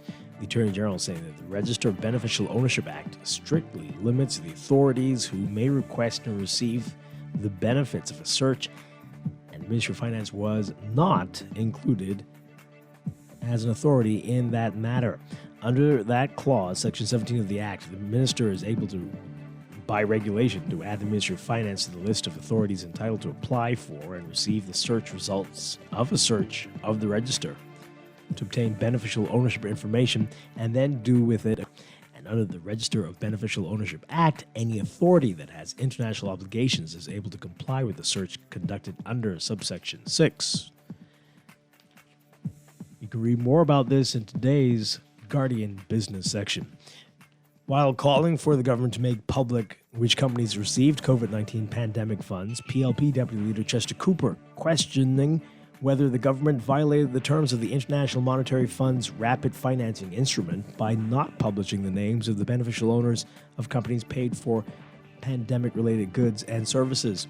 Auditor General Terence Bastian revealing in a recent audit report that the government did not disclose the beneficial owners of the companies that were paid more than $63 million from that RFI last year. The IMF's executive board approved the $250 million RFI on June 1st, 2020. Attached to the RFI were policy recommendations, one which stated that enhancing transparency by providing a separate reporting mechanism for COVID-19 expenditures, commissioning and publishing independent third-party audits, and publishing all contracts, as well as beneficial ownership information on companies that receive pandemic-related procurement contracts will be critical. Cooper saying in a statement yesterday that, quote, what the administration must say is whether they violated the terms of the loan. The question now will be, will this prejudice future relationships with the international multilateral institutions and adversely impact our standing in the world? Again, you can read more in his comments in today's Guardian. In other business news, while tourism numbers remain below their record-breaking 2019 levels, the economic impact for the Bahamas is greater than the 2021 numbers indicate, as stopover visitors have been staying longer than they usually would. That's according to Minister of Tourism and Aviation Dionisio de Aguilar, who was speaking at the Eleuthera Business Outlook yesterday. He added that the country's airlift could be back to pre-pandemic capacity of 4,000 seats by the end of the year. De Aguilar explaining that though 2021 numbers represent 70% of 2019 numbers, more than 400,000 stopover visitors are coming to the Bahamas in the first 6 months of this year have come so far. Their spend could be as high as 80% of where it was in 2019. And Director of Aviation Algernon Cargill explaining that in the next few weeks, Eleuthera's busiest airport will begin to erect a $400,000 temporary building that will allow it to expand the number of people the existing terminal can accommodate as the island's tourism continues to increase. Cargill revealing the details at the Eleuthera Business Outlook yesterday. This is for the North Eleuthera Airport, saying that the government could break ground on the development of the new airport in the next few months. According to Cargill, the temporary building will provide a safe environment for about 50 passengers waiting to board their flights. Overseas, Tesla founder and chief executive Elon Musk saying today that he hopes to start producing cars at its new factory outside Berlin in Germany in October. The U.S. company had originally planned to begin manufacturing its electric cars east of the German capital in July at what they're calling the Gigafactory, but legal challenges and problems getting official permits have delayed the project. Musk saying getting the approval to make the first cars by October if they're fortunate.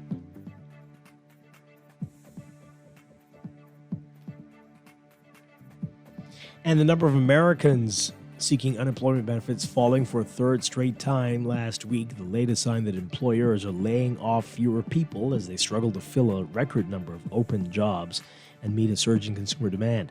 Thursday's report from the Labor Department showing that jobless claims fell to 375,000 from 387,000 the previous week. The number of applications had fallen steadily since topping 900,000 in early January as the economy had increasingly reopened in the aftermath of the pandemic recession. Filings for unemployment benefits have traditionally been set as a real-time gauge of the job market's health, but the measure's reliability has deteriorated during the pandemic. In many states, the weekly figures have been inflated by fraud and by multiple filings from unemployed Americans as they navigate bureaucratic hurdles to try to obtain benefits. In your Market Watch, recapping trading on the BISX from Thursday, your market movers, AML Foods moving 3,250, closing unchanged at 649. Bank of the Bahamas moving 6,940, up 1 cent to 137. Bahamas Property Fund moving 200, unchanged at $6. CIBC First Caribbean Bank moving 4,000, closing unchanged at $9.80. Consolidated Water down 5 cents, closing at $2.53. Emira Incorporated moving 182, down 9 cents to $11.50. The BISX All-Share Index closing at 1,978.17, down 0.04. That's your Market Watch, and that is your morning business report brought to you by CFAL, growing wealth.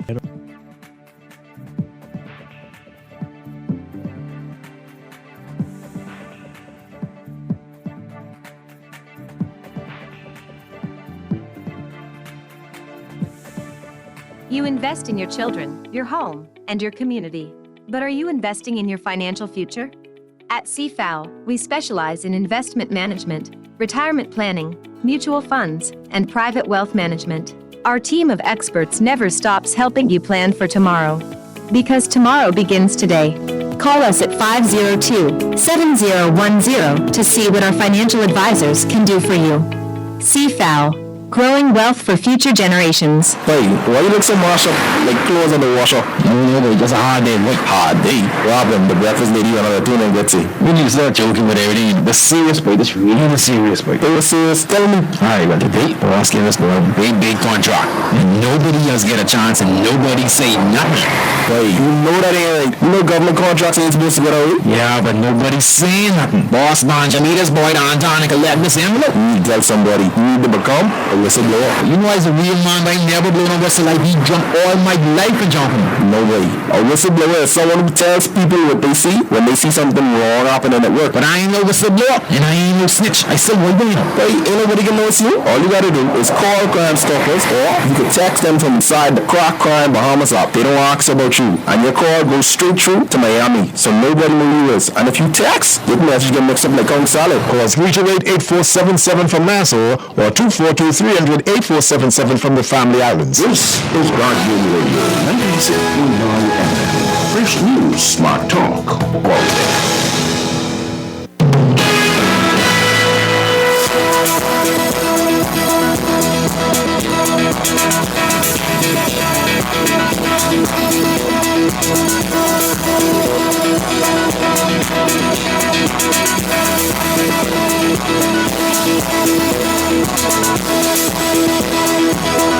We've got a final look at weather for this morning. We've got a tropical depression Fred still out there. It's going to continue to impact the islands, bringing rain and winds as it slowly migrates westwards along the north coast of Cuba and into the Florida Straits through tonight.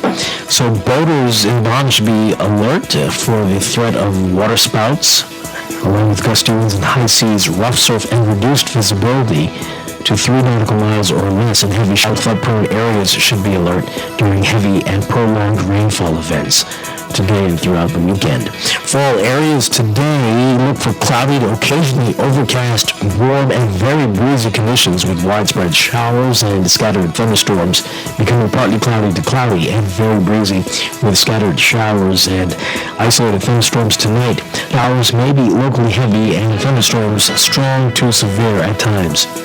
For boaters, the small craft advisories in effect. Expect gusty winds and higher seas in or near heavy showers and thunderstorms. Temperatures today getting up to the upper 80s, 88 Fahrenheit, 31 Celsius. Your expected high. Lows tonight getting down to about 72 Fahrenheit, 22 Celsius.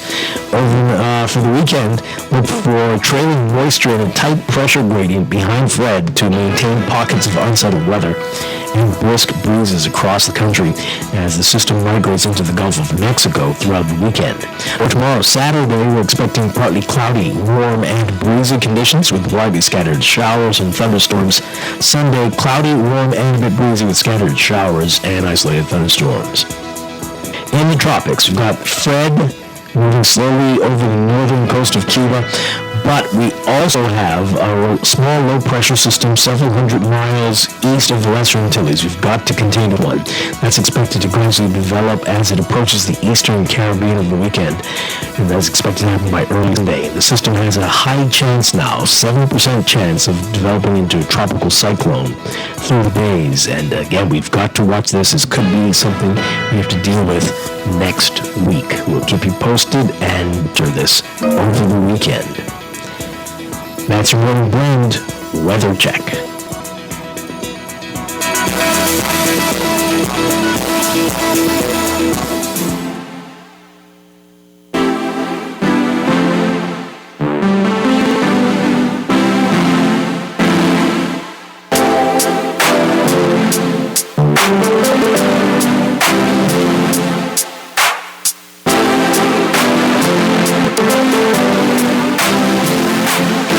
We just talk about how we're going before we get off. And we're back here with Morning Blend Business, our final minute, literally. Again, I want to thank you for talking with us this morning about the National Debate Series, and we do hope that that can be salvaged. Election. This text here, I love your topic. I recall there was a debate between Lord Butler Turner and the PLP candidate, Rolling 17. I don't recall his first name from the PLP. I think Glenn Roll. Actually, ironically, I hosted that debate in Long Island. Yes, the F&M candidate did not take part in the debate, but went on to win. So that's very interesting there. Okay, so that is it for us today. We mentioned earlier, and folks, you got to know, the last day to apply for the Prospect Ridge development, that's already Monday. There's been very little promotion about this. I mean, there's a couple of billboards around, and we knew it was a hot-button issue before this went up. I'm hoping we can get someone to talk about the last few hours and what people need to do if they want to be a part of that. And hopefully on Monday we will see. But if you were interested, apply. It's going on. You only have a few hours, it seems. So keep that in mind. Thank you very much. That's the show for today. Thank you for listening to Morning Blend Business. I'm Morning Blend. I'll be back on Monday with more right here on Guardian Radio 96.9. Hopefully I will have my voice on Monday, but that is it. Dwight Strachan, have a great weekend. Stay tuned for On the Clock with Aaron Green coming up next.